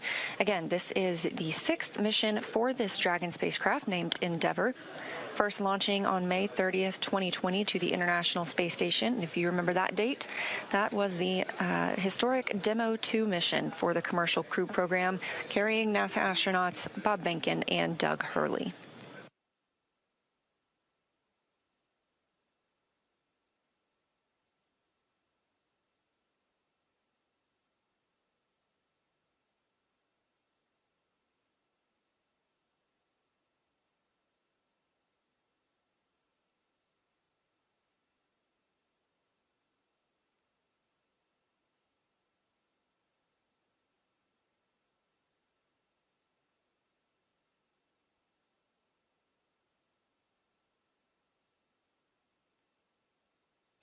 What you're seeing here are SpaceX team members. They are preparing the vehicle to be moved to that egress platform, making sure everything is safe, that the rigging is properly attached.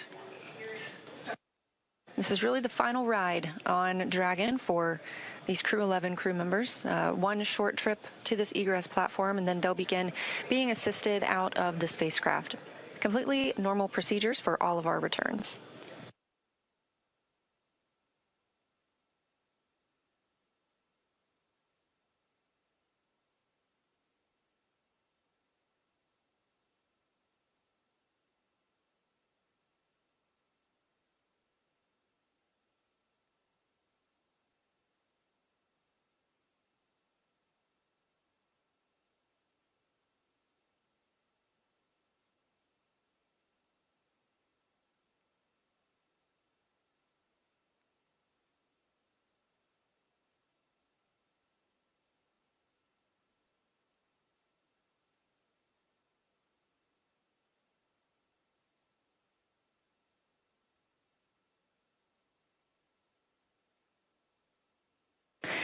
And this is a live view from Mission Control in Houston, Texas, the International Space Station Flight Control Room. We have some additional visitors beyond the usual flight controllers and flight directors that staff this room 24/7. In the center of your screen, you'll see NASA Administrator Jared Isaacman speaking with team members, specifically right now the Spartan flight controller. Isaacman is, of course, an accomplished astronaut himself, having flown on 2 missions aboard Dragon, so he is familiar with these procedures and what the crew might be experiencing right now.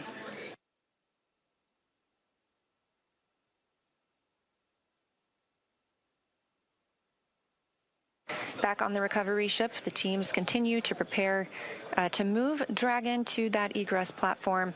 We'll get ready to officially welcome home the Crew 11 astronauts and cosmonaut. Again, that's NASA astronauts Zena Cardman and Mike Fink, JAXA's astronaut Kimya Yui, and Roscosmos cosmonaut Oleg Platonov, wrapping up a 167-day in space for these crew members.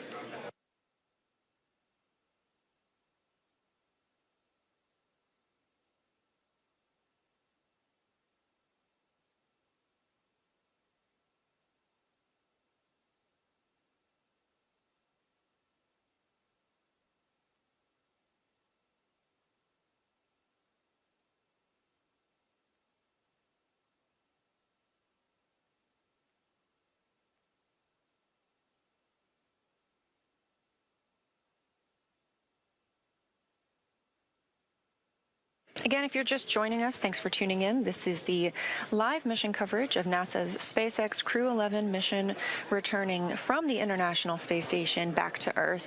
As you can see, this is the Dragon spacecraft, and splashdown occurred at 2:41 a.m. Central Time, right on time.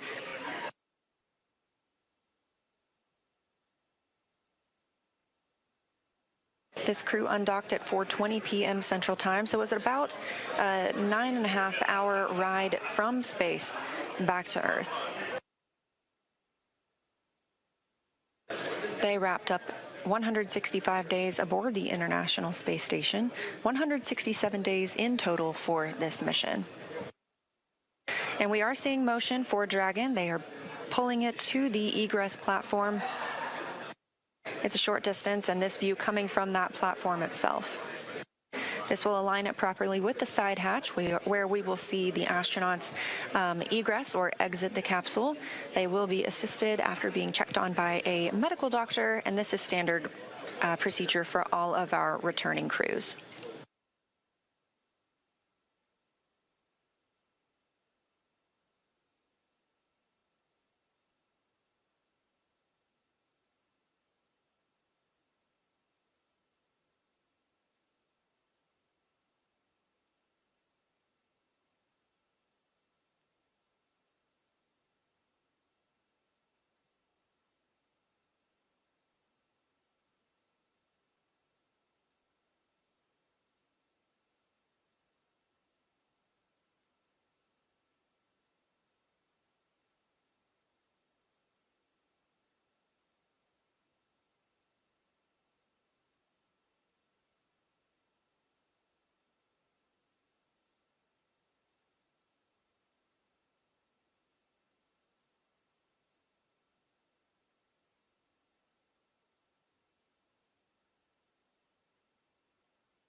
We are getting confirmation that the spacecraft hatch is ready to be Dragon opened. SpaceX, Again, this will be the first stand by time. for side hatch opening and egress.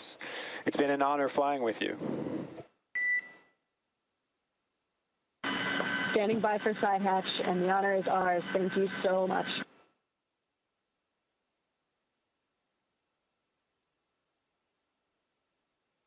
Good words from the Corps in SpaceX Mission Control to the crew. Again, with this side hatch open, this is the first breath of fresh air that this crew has gotten in 167 days since their launch back in August.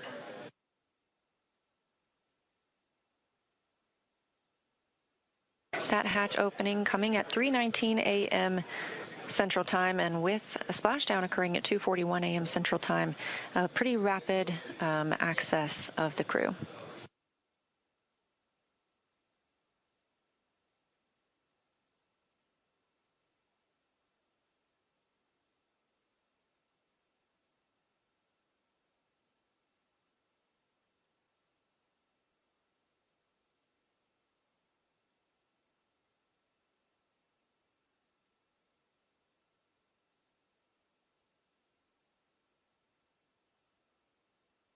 As previously discussed, the first team member to check on the crew is a SpaceX medical doctor, just giving them a once-over, making sure everyone's feeling all right and ready to exit the spacecraft. This is something we do with all crew members who return.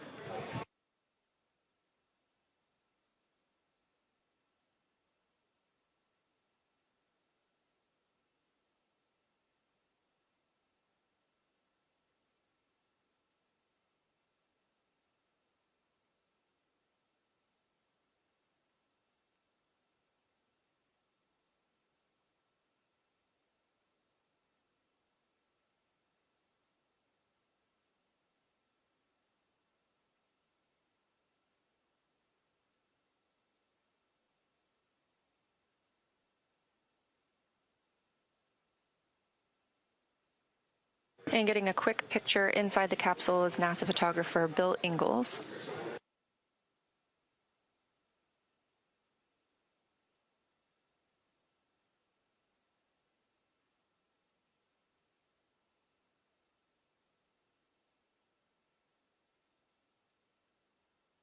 Hey, there's your live view inside Dragon Crew 11 back on Earth after 167 days in space.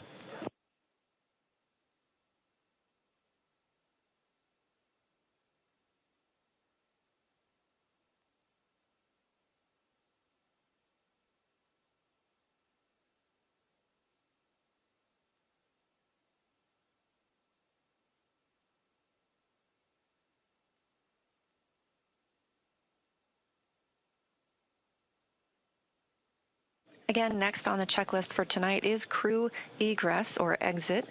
Team members will be assisting them as they are helped out of the spacecraft. Again, it's been 167 days since they were back on Earth, so our standard procedure will be followed here as well, where they are assisted out of the spacecraft and placed on essentially a gurney, and then they will receive some medical checks aboard the ship before flying back to land.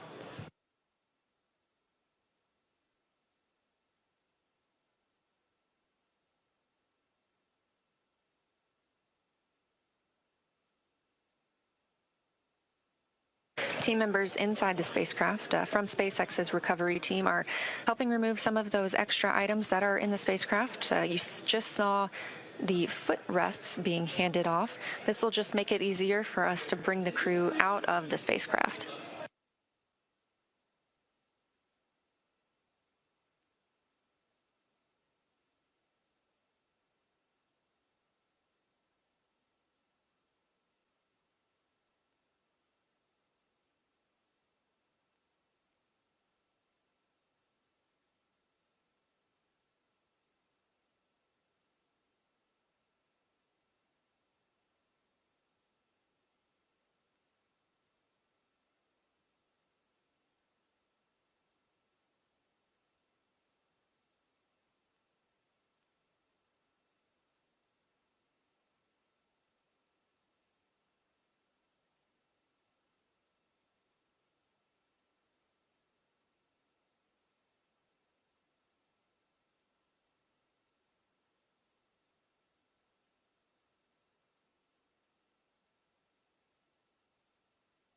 Just over 40 minutes since our crew splashed down off the coast of San Diego. Again, that coming at 2:41 a.m. Central Time. We are expecting to see them exiting the spacecraft very soon.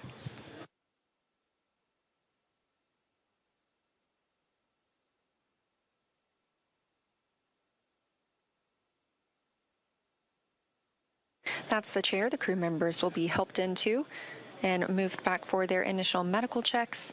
Again, standard procedure for any returns on Dragon, as well as any of our crew members returning. If you've ever watched a crew return on a Soyuz spacecraft, we have a similar process where astronauts are carried from the capsule to waiting chairs and then carried again to a nearby medical tent.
Again, you're watching live coverage of Crew 11's mission and return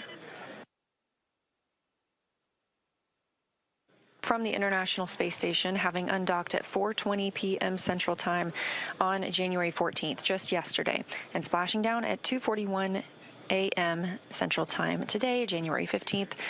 We are now just awaiting the crew to be helped out of the spacecraft.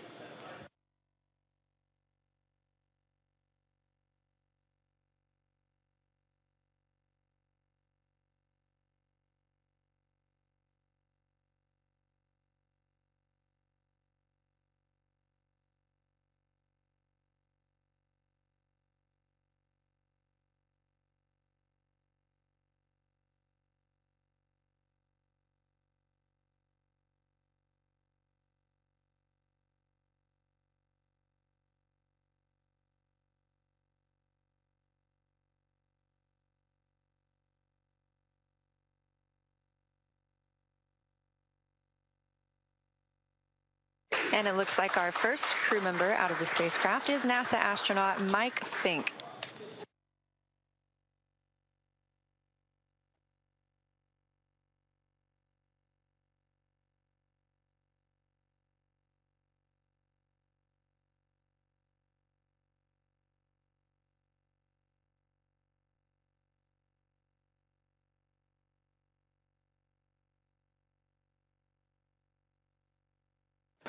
Yes, that's the pilot of the Crew 11 mission aboard Dragon. Fink now being taken to those standard medical checks.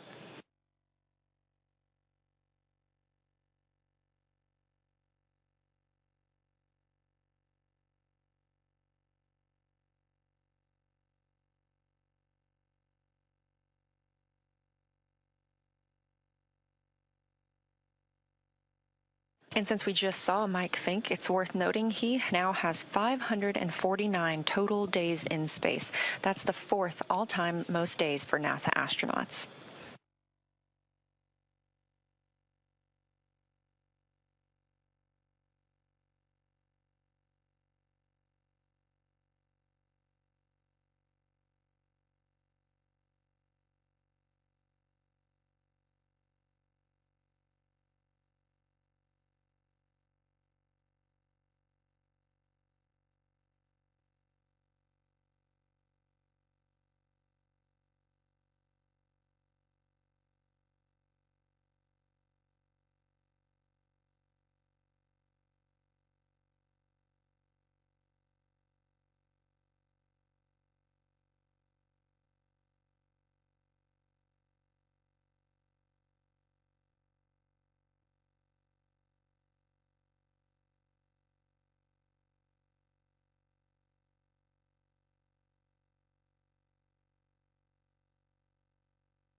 Standing by for our next crew member to exit the spacecraft.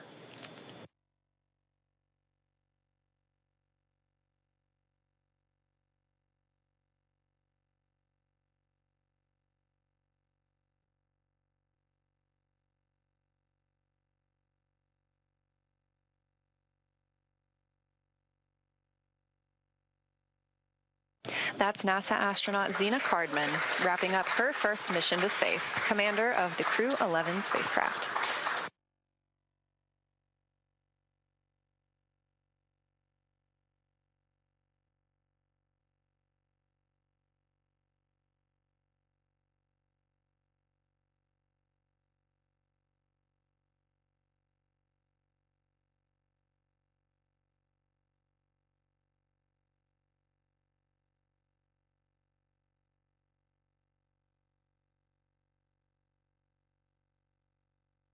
That's another foot rest being handed out of the capsule, and we'll be standing by to see who is next to be brought out of the spacecraft. Again, you see them being helped onto these stretchers.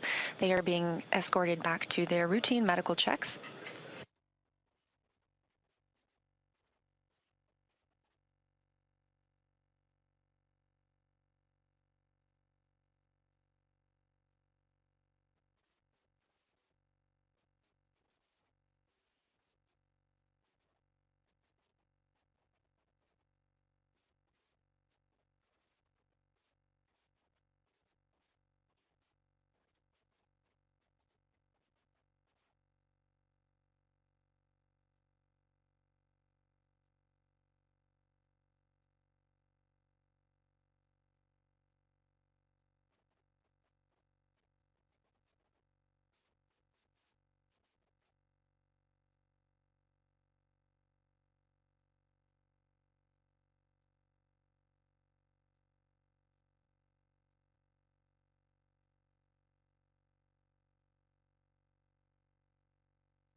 Our next crew member to exit the spacecraft is JAXA's astronaut Kimya Yui.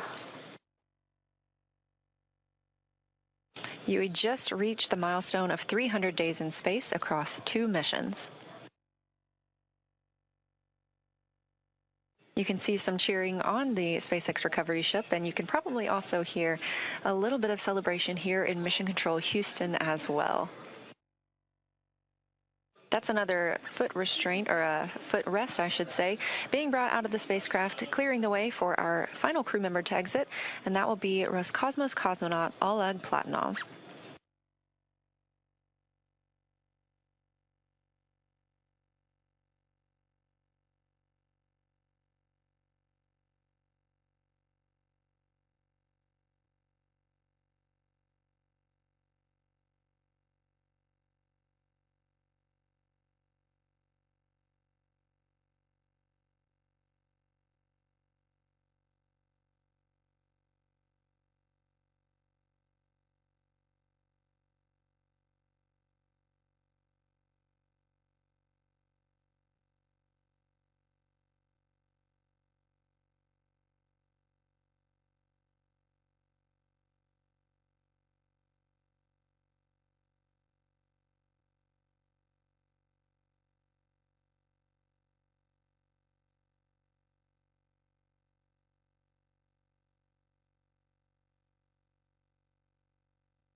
And we see the fourth crew member of Crew 11 being helped from the vehicle now.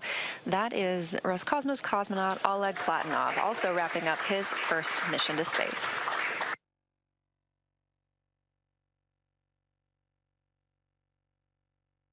Now that NASA astronauts Zena Cardman and Mike Fink, Kim Yayui of JAXA, and Roscosmos cosmonaut Oleg Platonov are safely back home on Earth and getting checked out by the medical teams, we're going to wrap up our live coverage of their return. This crew's journey concludes following a launch on August 1st, 2025, aboard a Falcon 9 rocket to the International Space Station. It was the fourth flight for Fink, who now has 549 days in space, the second for Yui with 309 days in space, and the first flight for Cardman and Platonov, who now have 167 days in space. With their mission coming to an end, the crew began packing up their research and personal items for the return to Earth last week. The Soyuz MS-28 crew, including NASA astronaut Chris Williams and Roscosmos cosmonauts Sergei Kutsverchkov and Sergei Mikheyev, remain aboard the space station and will continue their mission through this summer. Crew 12 is currently scheduled to launch as soon as mid-February and will provide more information once that is available.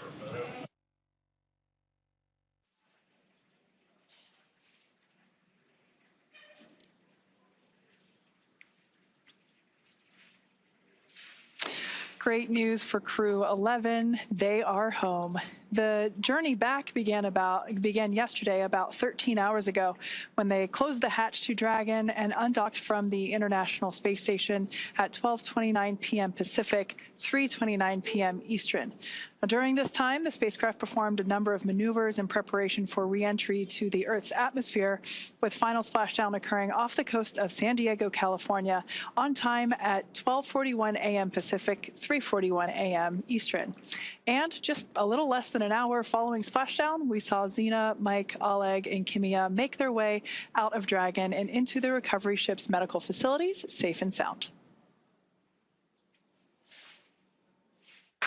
We just had some great words here in Mission Control from NASA Administrator Jared Isaacman, and we are still monitoring the crew as they continue their journey back to home. So after the checkouts on the ship, the crew will be flown to a local hospital for continued monitoring and checkouts using additional medical equipment not available aboard the space station. As NASA's Chief Health and Medical Officer J.D. Polk discussed last week, the crew member is stable, and we were able to monitor their condition in orbit, but we want to take advantage of resources on Earth to provide the best care possible. NASA maintains relationships with local hospitals to ensure readiness for any post-landing needs, and for this return, we are utilizing that option as part of our normal preparedness process. Afterwards, the crew members will take a NASA plane for the short flight back to Houston. They'll then be reunited with families to bring an end to this mission. Thank you, as always, for joining us for the coverage of Splashdown for Crew 11. Excuse me. Remember to follow SpaceX on X and NASA Online on social media for updates. Pardon me. There we go. For updates for the very latest on crew and cargo flights to and from the International Space Station. That's it for us here at SpaceX Hawthorne. Go Dragon and go Crew 11. And we'll continue to share the progress of the crew on social media as they travel back home.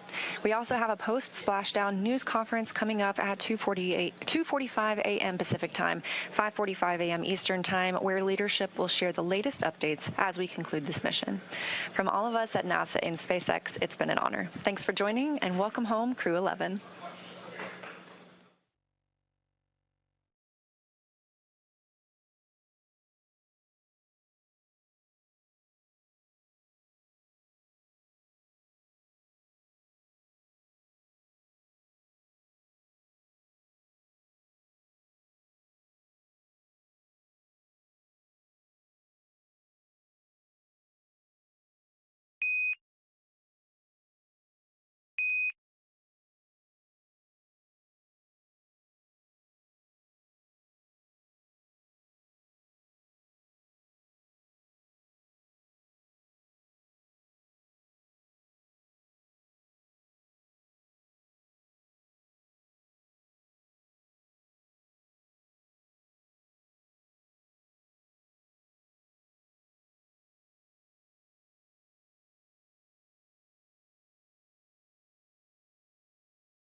welcome to NASA's Johnson Space Center for the Crew 11 Post-splashdown news conference.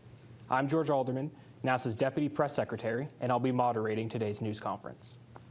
We are joined today by NASA Administrator Jared Isaacman and Joel Montalbano, Deputy Associate Administrator for NASA's Space Operations Missions Directorate.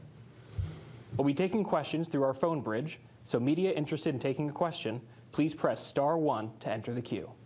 Before we get started, we'll begin with opening remarks from Administrator Isaacman. Good morning, everyone. At 3:41 a.m. Eastern Time, SpaceX Dragon Endeavour spacecraft successfully splashed down off the coast of California in pristine weather. This mission brought Crew 11 safely home. NASA astronauts Zena Cardman, Mike Fink, JAXA astronaut Kimye Yui, and Roscosmos cosmonaut Oleg Platonov are all safe and in good spirits. All crew members are currently undergoing the routine post-splashdown medical evaluation. The crew member of concern is doing fine. We will share updates on their health as soon as it's appropriate to do so. Over the past 5 months aboard the International Space Station, Crew 11 completed a series of demanding and productive mission objectives. The crew spent more than 850 hours on scientific studies, including research on bone loss and microgravity, and the long-term storage of cryogenic fluids in space with direct applications in medical and industrial fields. This work advanced our understanding of long-duration spaceflight and contributed valuable research that benefit life here on Earth and further human exploration. To be overwhelmingly clear, Crew 11 was a very successful mission. While this was the first time we had to return crew slightly ahead of schedule, NASA was ready. The team responded quickly and professionally, as did the teams across the agency, working closely with our commercial partners, and executed a very safe return. This is exactly why we train, and this is NASA at its finest. Spaceflight will always carry some degree of uncertainty. That is the nature of exploration. Fundamentally, it's why we're in space, to learn. It's why NASA prepares for the unexpected, so we are ready to respond decisively and safely. The successful return of Crew 11 is a direct result of that preparation. I want to personally thank the teams across NASA, SpaceX, our international partners who made this possible. Your professionalism, discipline, and commitment to crew safety were on full display. Because of your work, 4 astronauts are home, safe, and will soon be reunited with their families. You did this while making preparations for Crew 12, for Artemis 2, and doing the other things at NASA while we pursue our great mission of science and discovery. Well done. Now I'll turn it over to Joel Montalbano, Deputy Associate Administrator for Space Operations Mission Directorate. Thank you, Jared, and thank you again for joining us on this Dragon Crew 11 splashdown press brief. Just a couple things. Awesome landing. We had the winds at the landing site were less than 3 knots. The wave period was very small. I think we saw about a 2.5 foot, but just extremely perfect landing opportunity today. And it was awesome to see the team take advantage of it and work towards this. It was just about a week ago that the decision was made to bring this crew home early. I can tell you we use the standard processes, the nominal landing support from NASA, SpaceX, the international partners. The team meticulously went through all the processes to get ready for landing, and we executed the same processes and same landing support that we would have done if we brought this crew home in late February. So just a huge thanks to everybody, and you saw the result of that today. This crew was in space just under 170 days. They performed a little less than 900 hours of science experiments on board. Those are hands-on science experiments. And that encompassed about 140 different experiments. They saw 5 spacecraft arrive, 3 spacecraft depart. And the work we did on the International Space Station for this expedition, as well as others, benefits humanity on Earth. It benefits and teaches us for exploration, for what we're going to use in the Artemis program as we go back to the moon and to Mars. Just a huge effort across the board by the team. In closing, I want to just thank the team. I'll do say one thing, that we did make a decision prior to today, a couple of days earlier, that we were bringing the crew to a medical facility in the San Diego, off the San Diego area. And so the crew will stay there. They'll stay there overnight, and we expect to bring the crew back to Houston on Friday, obviously pending the medical. And, we do this, we bring the crew there, we do the medical activities that Dr. Polk talked about with you a couple days ago, things we can only do on Earth. We're also doing the post-flight data collection on this crew. Every crew has a number of things that they've signed up for. We collect the data, and we use that to learn, help us in exploration. Also, to give the crew some rest, right? It's been a busy time for them. We've been working them extremely hard throughout the expedition. It's been a long day. Give them some rest, everything with that. They'll be staying overnight. So with that, I'll hand it back over to George. Great. And with that, we'll move into questions. Our first question comes from Bill Harwood with CBS News.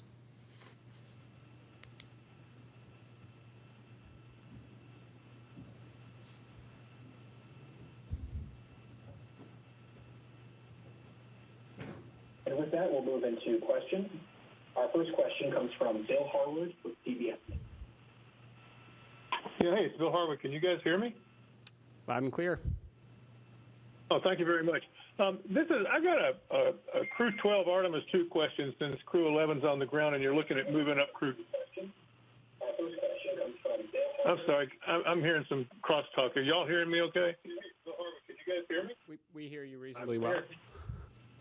All right, want me to try again? We were getting your question. If you want to complete it. Yeah, I'm sorry about that.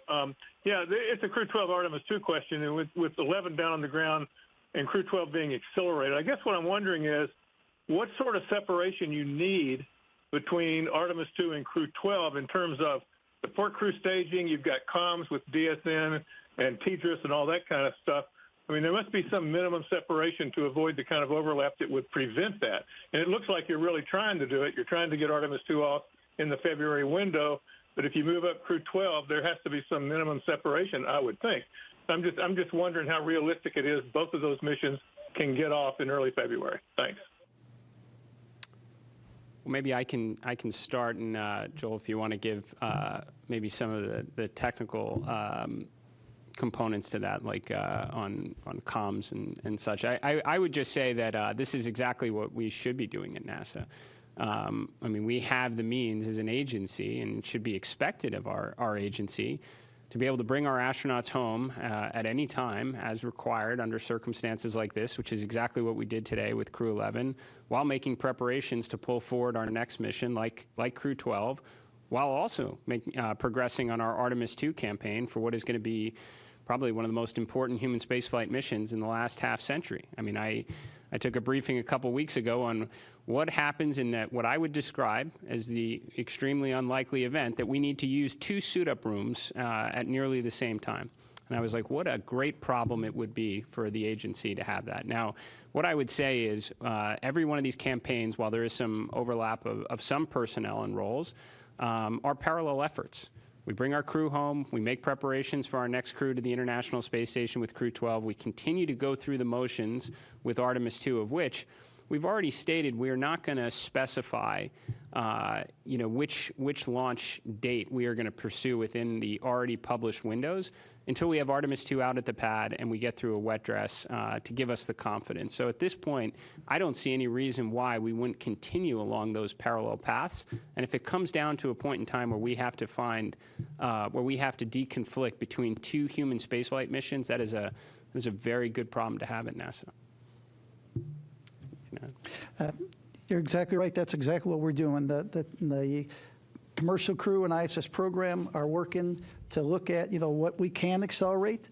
You have to back up a few days from your picked launch date, as you know, for static fire, and then you have to do some reconfiguration at Kennedy Space Center in order to support from the Artemis work to the static fire. And so we'll lay out all those timelines, look at how everything's going, and then make the decision as we get a little closer. The teams are already looking, stripping down, what makes sense, what we can do.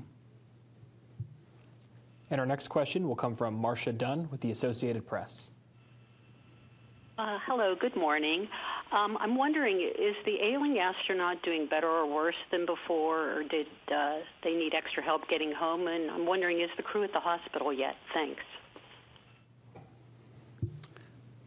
As I mentioned in my prepared remarks, all crew members right now are they're safe. They're in good spirits. They're going through the standard post-splashdown medical checks. I believe the helicopter, if it hasn't left the recovery ship, it's imminent to do so, and they're all going to the hospital as we had determined days ago as the proper thing to do under the circumstances. But as I mentioned, the crew member in question specifically is doing fine. And with that, our next question will come from Jeff Faust with Space News. Good morning. I know a formal lessons learned process will come later, but over the last week, has anything come to mind of things that you would do differently if this were to happen again in the future? For example, different procedures, different medical equipment on the station, things like that. Any lessons that have come up in the last week? Thank you. You know, the team's going to take a look at what happened. And right now, nothing has really jumped out. Like I said, we were able to use the standard process for the undocking work and the landing work, moving, you know, all the teams over to the West Coast, the NASA team, SpaceX team, the international partners. SpaceX did a lot of work to get us ready. They did some practice runs with the helicopter to the hospital. We contacted the hospital in advance to make sure they were ready, went over everything. Part of the lessons learned and what we do as part of the next flight readiness review for each mission is to review lessons learned from the past missions. So we'll do that, and then those lessons will be carried forward. Yeah, I would just layer onto this and say that it is standard process to conduct a thorough debrief, and oftentimes people associate that with what did we get wrong, and for sure in any circumstance you're going to capture lessons learned and apply it. I think when we go through the debrief on this, we're gonna learn a lot about the things we got we got right and did it very well, and make sure we apply that. You know, in other applications going forward. So this, from my perspective, watching it play out from the time of the original situation developing to get our astronauts safely in the water and on their way to medical care, was executed almost near flawlessly. Our next question will be from Joey Roulette with Reuters. Hey, thank you. Question for Jared or Joel. NASA, of course, has said the astronaut has been doing fine and is stable. But was the astronaut never not in a stable condition throughout all of this? And then a second quick question. I'm wondering if this medical experience will inform any kind of research or be published in any paper after all this. Thanks. I think without going into specifics beyond what was already shared, obviously we took this action because it was a serious medical condition, right? You know, in that respect, it was a serious situation. The astronaut in question is fine right now, good spirits, and going through the proper, you know, the medical checkouts. Really have much more to add than that. And our next question will come from Will Robinson-Smith with Spaceflight Now. Hi, all. Thanks for taking the time to talk with us this morning. To either the administrator or to Joel, before this medical issue came up, the plan for station was for the cargo Dragon for Sierra 33 to undock about a day or so after the spacewalk that was planned for today. Will that Dragon remain at station until Crew 12 arrives? And then just a quick logistics question for Crew 12's launch. Has a date been selected for that, and will he be flying off pad 40 or 39A? Thanks. All right, there were a handful of those in there. We're flying the Crew 12 off of Space Launch Complex 40. And from a standpoint, this is what we're going to spend the next few days on, picking a new date for the SpaceX 33 undock, the HTVX unberth, and then how does that work with respect to Crew 12. The teams will look at it and see what makes sense, which one to go first. But that's open work and forward work for us. Be probably next week before we get some answers on that. And our next question will be from Anthony Leone with Spectrum News. Hello, and thank you very much for taking our questions this morning. You said that the astronaut suffered a serious medical condition. Would that be enough to prevent him or her from going back into space and doing another mission on the ISS? Yeah, I would think it's incredibly premature to even consider that right now. The highest priority is the the health and welfare of our crew members. They just executed a near perfect mission on orbit. So I said that during the initial press conference that I think regardless of the phase of flight we were in on the timeline on the expedition, we would have arrived at the same conclusion. What Crew 11 did to make this so much easier is executing so well on all of their scientific objectives. So in that case, the crew did a fantastic job, and I think that would reflect well on future crew selection criteria. Our next question will come from Jackie Waddles with CNN. Hi, folks. Thanks so much for doing this. So question about ISS operations while we wait for Crew 12 to arrive. I was curious, what training the cosmonauts have to assist with any operations on the U.S. side. I think I understood at least one cosmonaut may have training on NASA EVA suits. For example, if there's a hardware issue that requires an emergency spacewalk. Could y'all give us some insight into that situation? Thanks so much. Sure. Generally, what we do where we are today is we do emergency training with each crew. So the Russian cosmonauts come over to Houston. We do emergency training. Our U.S. astronauts go over to Moscow and do emergency training there. Sergei Kudzevertkov does have some basic EVA training. Our plan, if we had, there's not anything on space station where you have a single hardware failure that requires you to take immediate action. You always have a second piece of hardware. There are some things that we'd like to take action pretty quick, and right now the plan would be just to wait for the Crew 12 crew to get up there if we had to do any spacewalks. Inside, we spent some extra time this last week in training Chris Williams up on some things that he hadn't been trained on. And so the handover from Crew 11 to Chris, that took a little extra time, which also added to why we waited the 7 or 8 days. So that's helped. The cosmonauts, we can get them training in real time if we need their help on certain activities. So I believe we're covered, and I'm ready to answer any other questions. Next question will come from Claire Cameron with the Scientific American. Hi there. I have a couple of questions. One, you mentioned, Mr. Isaacman, that the agency will release information about the nature of the crew member's medical issue at a future time. Is there a timeline for that? And then also, how will this incident, if at all, inform the agency's preparation for the Artemis crewed missions? Will there be changes to the medical protocols, both for pre-flight and during mission? Well, I think first, I actually don't believe that I said, I know the question before of what information we would share. First, we are very committed to being transparent, but this is there are some medical privacy considerations here. That said, to the extent that we are in a position to share more information publicly and have the necessary consents, we would do so. I would say almost assuredly we would share information across other space agencies and commercial space providers. I mean, this is why we're there to learn. And things that could have implications on the health and wellness of crew members is vitally important to all those that undertake these type of missions. In terms of preparation for subsequent missions, whether it's on the International Space Station or on Artemis II, we're always learning here. I mean, that again is why we put our astronauts in this environment. I would say that there are a lot of circumstances, an incredible amount that we can train and prepare for to treat on orbit.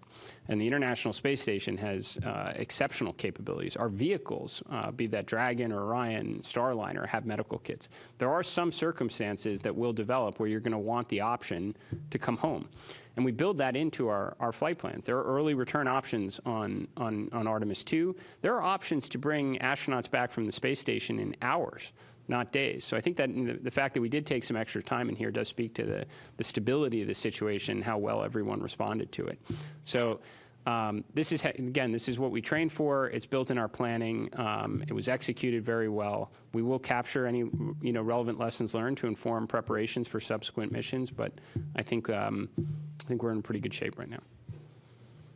Our next question will come from Mark Carreau with Aviation Week and Space Technology. Yes, thank you. My question is whether the medical issues surfaced as a result of the research medically that you're doing aboard the space station, or did this something arise that wasn't connected with a research discovery, but something maybe more immediate? I mean, the only thing that we've commented on, Dr. Polk spoke about specifically during the press conference, is in Dr. Polk's medical opinion, this was unrelated to any operational environments on space station. I think that question was framed with respect to EVA, even though even those preparations may not have even been applicable for a crew member. But I think, like, if we're expanding it to something even broader than operational preparations and any of the potential research interactions, I would say we don't know at this point. I mean, this is something that could have happened on Earth, completely outside the microgravity environment at that point. I don't think we know that versus just being in microgravity versus potentially interactions, experiments. I just think it would be very premature to draw any conclusions or close any doors at this point. Next question will be from Jackie Goddard with The Times of London. Yes, hello, thank you. I wondered if you could speak a little about the emotional side of all this. Obviously, we saw 4 very stoic astronauts keeping their spirits up, but the disappointment of cutting short a mission was described by Mike Fink as bittersweet. Could you just talk us through sort of how you support that psychological side and that sort of emotional element to how you support the astronauts through that? Thank you. Well, you know, any time you have an activity that you plan to complete and you get cut short, obviously it affects you a little bit. These astronauts are incredible. We have some of the best trained astronauts, and not just NASA, across the international partnership. So they prepared, they talk about they know that they could have a situation on orbit that could bring them home early. And so it's how you pick up from that and move on. And what we saw in this last week is, you know, they were sad, of course, but they were ready. They helped train Chris. They helped work with the cosmonauts. They talked to the ground on a regular basis. I would tell you they were even cracking jokes a couple times. So, you know, sad, but they're professional, and they understand what happens when you fly in space. Yeah. I would just add that they could have been on a 1-year expedition, and they would probably have told you that it's bittersweet coming home. Astronauts really enjoy being in space right now, but I think they should take comfort in the fact they executed extraordinarily well on an unexpected situation, and again completed, you know, the near majority of their mission objectives on orbit. Crew 11 was a successful mission. Next question will come from Richard Tu with the Post newspaper. Question for Joel. The reduction in crew on station right now, how will that affect ongoing experiments, and how are those remaining experiments prioritized? Thank you. So a lot of experiments, good question, a lot of experiments on board. There's a time element from when that experiment launched to when it needs to be complete. And so the priority will be to get as many of those time limited experiments done. So we'll work with Chris. Chris will be prime on that. He knows if he needs help, we can get help from either the ground or from his Russian cosmonaut friends. And so, but from a standpoint of, sure, there'll be less. There's, you know, 4 less people on board space station right now. So there will be an impact, but we'll prioritize that on the time-critical science. Next question will come from James Dowling Healy with West Hartford Community Interactive. Good morning. James Dowling Healy, West Hartford Community Interactive. I'd just like to start by saying welcome home to Crew 11, and I'd like to extend my best wishes to the crew member for a full and speedy recovery. And also, I'd like to congratulate Mr. Isaacman on his confirmation. My question is, how will the medical event impact NASA's staffing priorities on future longer-term missions? Has the likelihood that there will have to be a medical doctor on future long-term missions increased, or will non-physician astronauts receive more medical training? Thank you.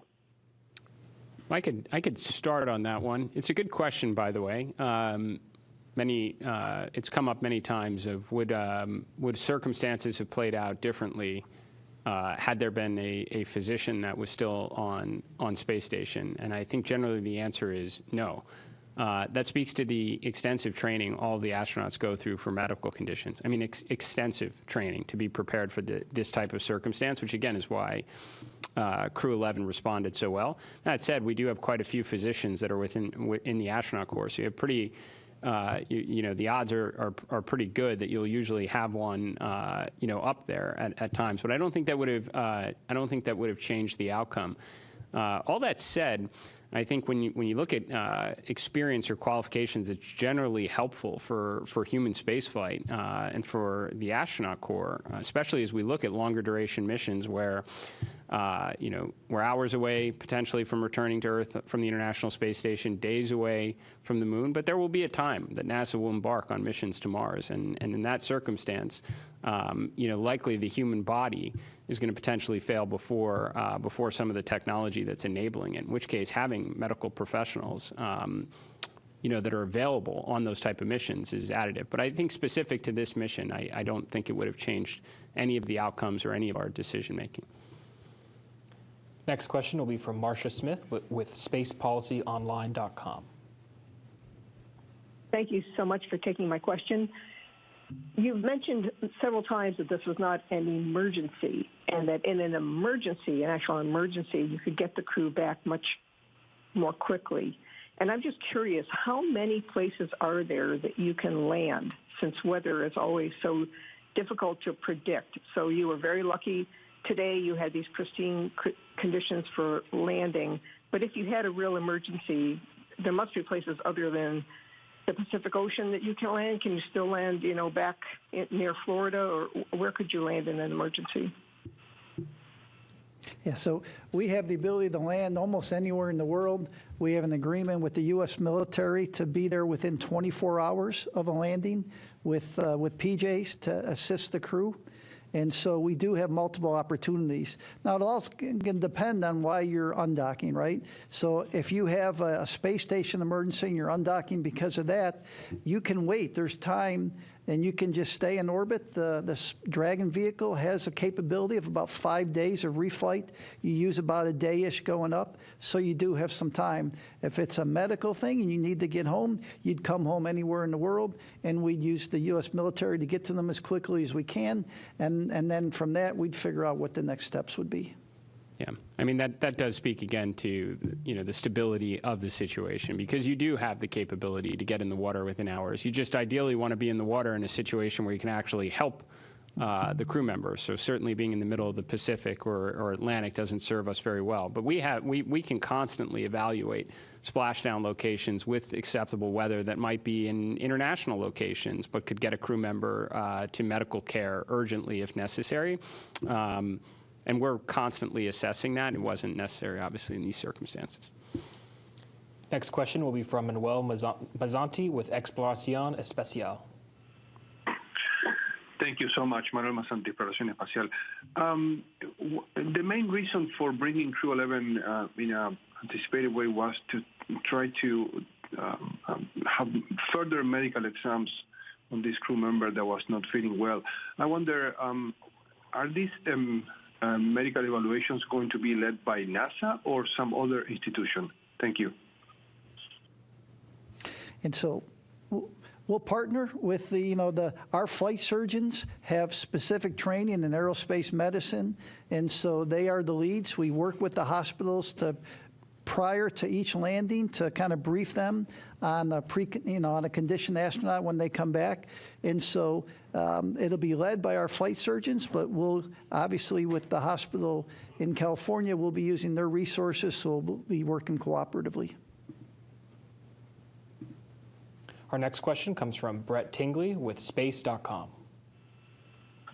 Hey, thanks for taking the time to do this after what was a long night for you all. This is a question for Jared Isaacman. I'm wondering, having been on multiple space flights yourself, how did those experiences inform how you approach this situation? And what was it like being in your current role now, watching re-entry, splashdown recovery, having been there yourself? So I would just say, everybody here at NASA obviously is an extraordinary amount of experience preparing for situations that never would have been applicable to any of my previous training. We obviously didn't go to the space station. So I was just happy to observe all of our plans going in motion as expected from the time the original situation developed through the successful, at least, conclusion to the spaceflight component of it today. And I would say, do obviously have a lot of experience with Dragon vehicle, and that's why I was, I think, in a position to follow along and know that we were doing things in absolutely the correct way. As for just general reactions of seeing, people that are, astronauts that are happy in space and coming home from it, sure, that I think that triggers a little bit of an emotional reaction for a lot of us in the room who had been through those circumstances. To me, I think probably the best moment of all was just seeing the reactions of the families that had come here at Johnson Space Center to watch their loved ones come back safely from space. Our next question comes from Denise Cho with NBC News. Hi, thanks very much. I wanted to ask if there were any adjustments made to standard departure or splashdown procedures because of the medical issues, say to accommodate the needs of the affected crew member. And then are there any updates on the 2 spacewalks that obviously had to be postponed? Does this raise any new challenges on the station? Are you having to shuffle things around at all? We did not change any of the undocking procedures. They were the standard procedures that we had planned and used. And then your second question on the EVA. So those 2 EVAs were not time critical, and so we'll roll those over to the next expedition. But again, neither of those EVAs were time critical, so we'll just roll them over. And our final question this morning will come from Irene Klotz with Aviation Week.